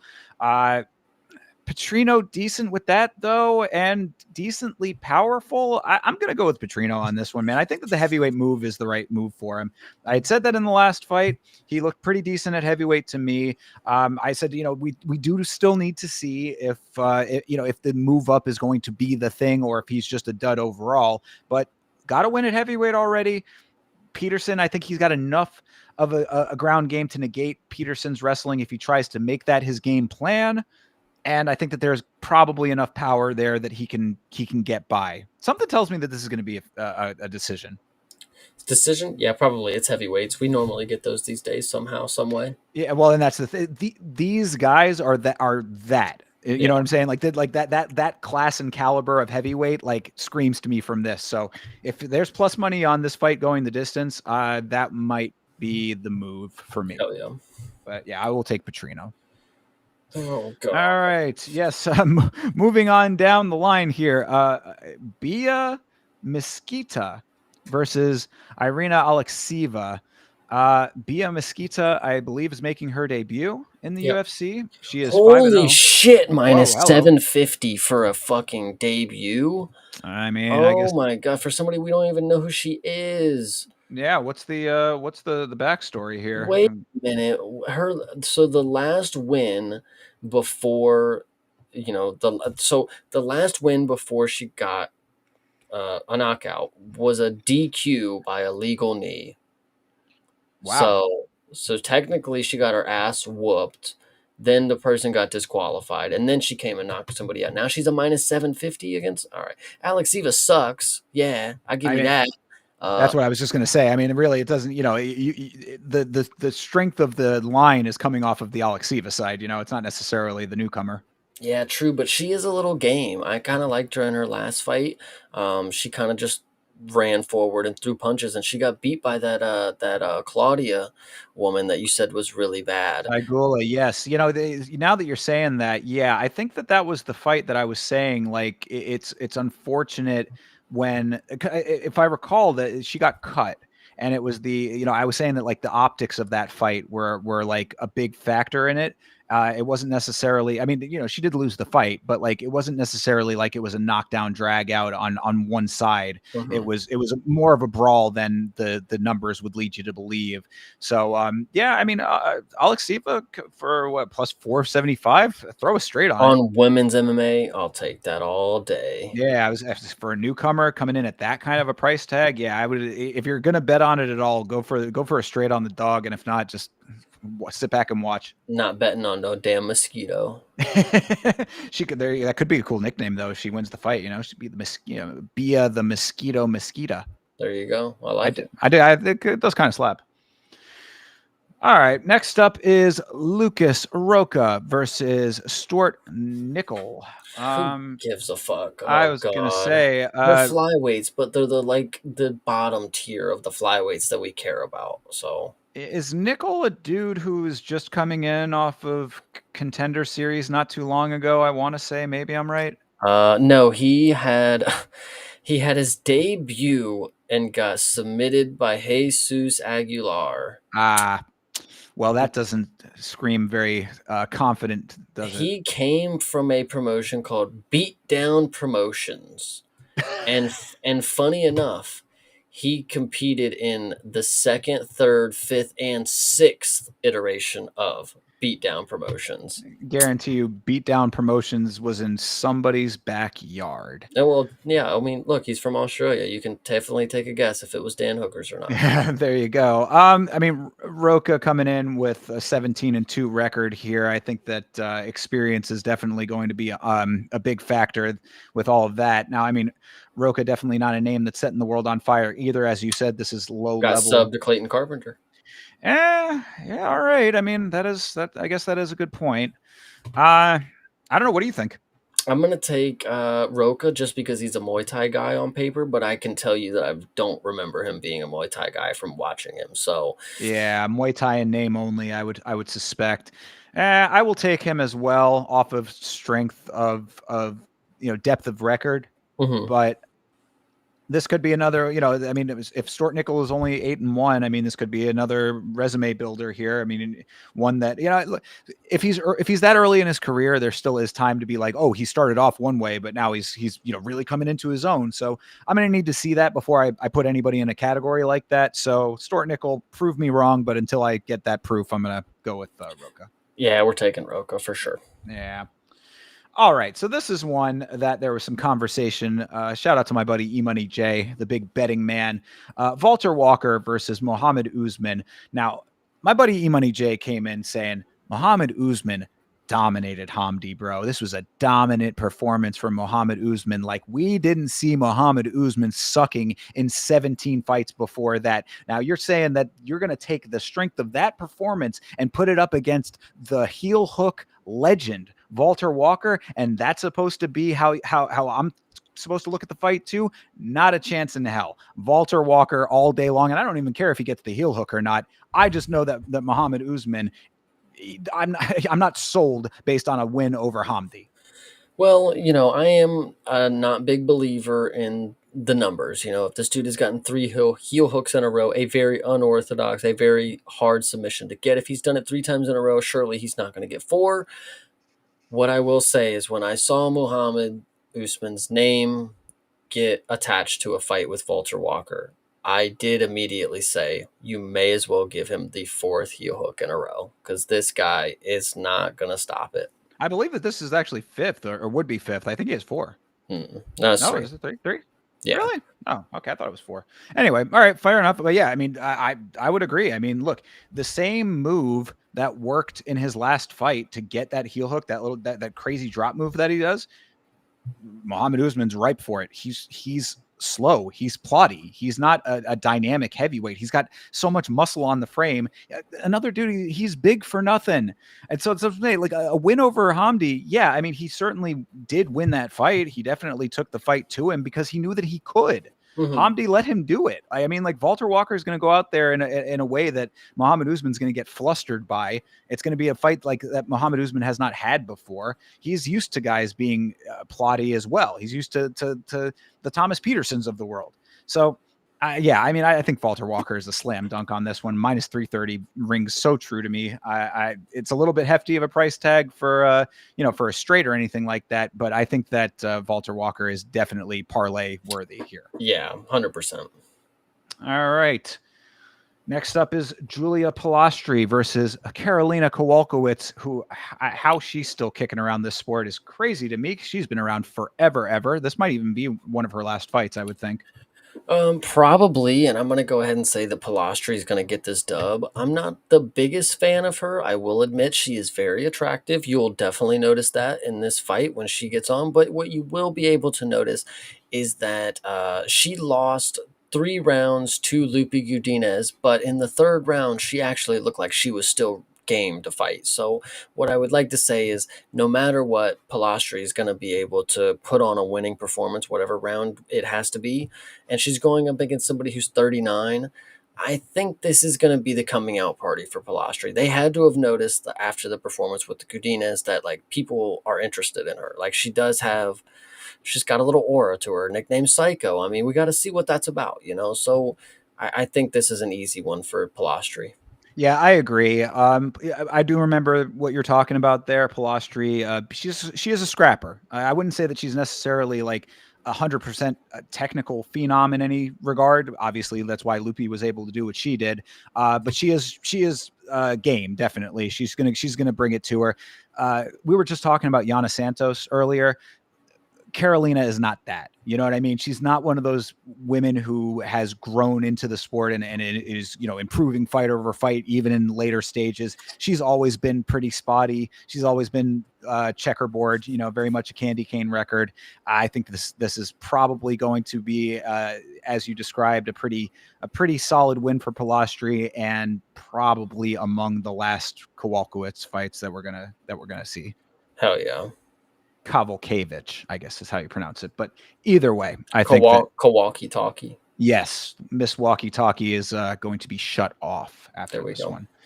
And your final fight, starting the thing off, is Luan Lacerda versus Simon Oliveira. Pardon me. Yeah, no, this is Teabag from Prison Break. I don't know if you've caught on to that yet. Yes, indeed. Yes, I do remember Rwand to be having that assessment as well. So what do you think? Uh, don't even know who Luan Laceredo is. I know Simon Oliveira just got knocked out by David Martinez, who's a decent prospect coming up. Shout out Mexico. But Simon, if you want to go out here and lose again by knockout, that'd be cool. But if not, your opponent doesn't look like he's going to impress me too much. So I'll just be able to laugh that Teabag from Prison Break is fighting. That's about all that I'll have for this. Yeah, I mean, I'll kind of tentatively agree with the assessment. I get no, take it back. I'm going with Oliveira on this one. I think that a loss to Martinez that I mean, we just saw, he skyrocketed himself in the last performance that he had. Probably one of those situations where you get fed to a killer and it makes you look worse than you actually are. Oliveira's on a 3-fight losing streak. Lacereda is on a 2-fight losing streak, and he's never won in the UFC as well. So there you go. It's a battle of two dudes who kind of both are not great. So take the less not great guy, even with 3 losses, at least it's 3 UFC caliber losses. True, and I would like to believe that this fight will not be the first fight of the night. I think the women right above it will shift down because UFC loves putting the women at the first fight of the night. Yeah, well, Luan Laceredo, unless you're some Brazilian legend that I don't know about, but We'll see. Yeah, nah, I don't think either of these guys are Brazilian legends. But that being said, I think that I will go with Oliveira and stay away from betting on this fight. Hell yeah, definitely. Well, we will find out all of the outcomes of these fights as we will be watching them on our individual watch alongs. Of course, you can find me and the Vitz King now at youtube.com/@Yama Show. Chase, I know you can tell them where they can find you. They will find me streaming every Saturday. There's UFC, and Tuesday that there's Contender Series. We don't have too much more of that. And then, of course, every Friday morning when there is one Championship Friday fights at youtube.com/@CP Smalls. And yeah, make sure you guys are all doing your best to go watch that Smashing Machine review that we had took so much time and dedication to get the film watched and reviewed for you guys. So please, once again, make sure to watch the Smashing Machine review 2025. Absolutely. I second that entirely. I will be here for the Contender Series as well. And I also strongly encourage you, if you are around on a Friday morning, to hang out with my boy Chase for those one championship fights, because there is some good stuff going on in one always. Very entertaining fights over there. And Chase is there to watch them all with you. So do all of that. I am also at Yama Show on Twitter and Instagram. And yeah, of course, tomorrow, as I said, Contender Series, we will be live once more. And I'm going to try to get some additional content out this week as well. So keep an eye on the channel. Do as Chase said, watch the Smashing Machine review, and all of that good stuff always coming out on both of our individual channels. So until we see you in the next one, everybody, have a great rest of your night, a great rest of your week. And as always, fight on.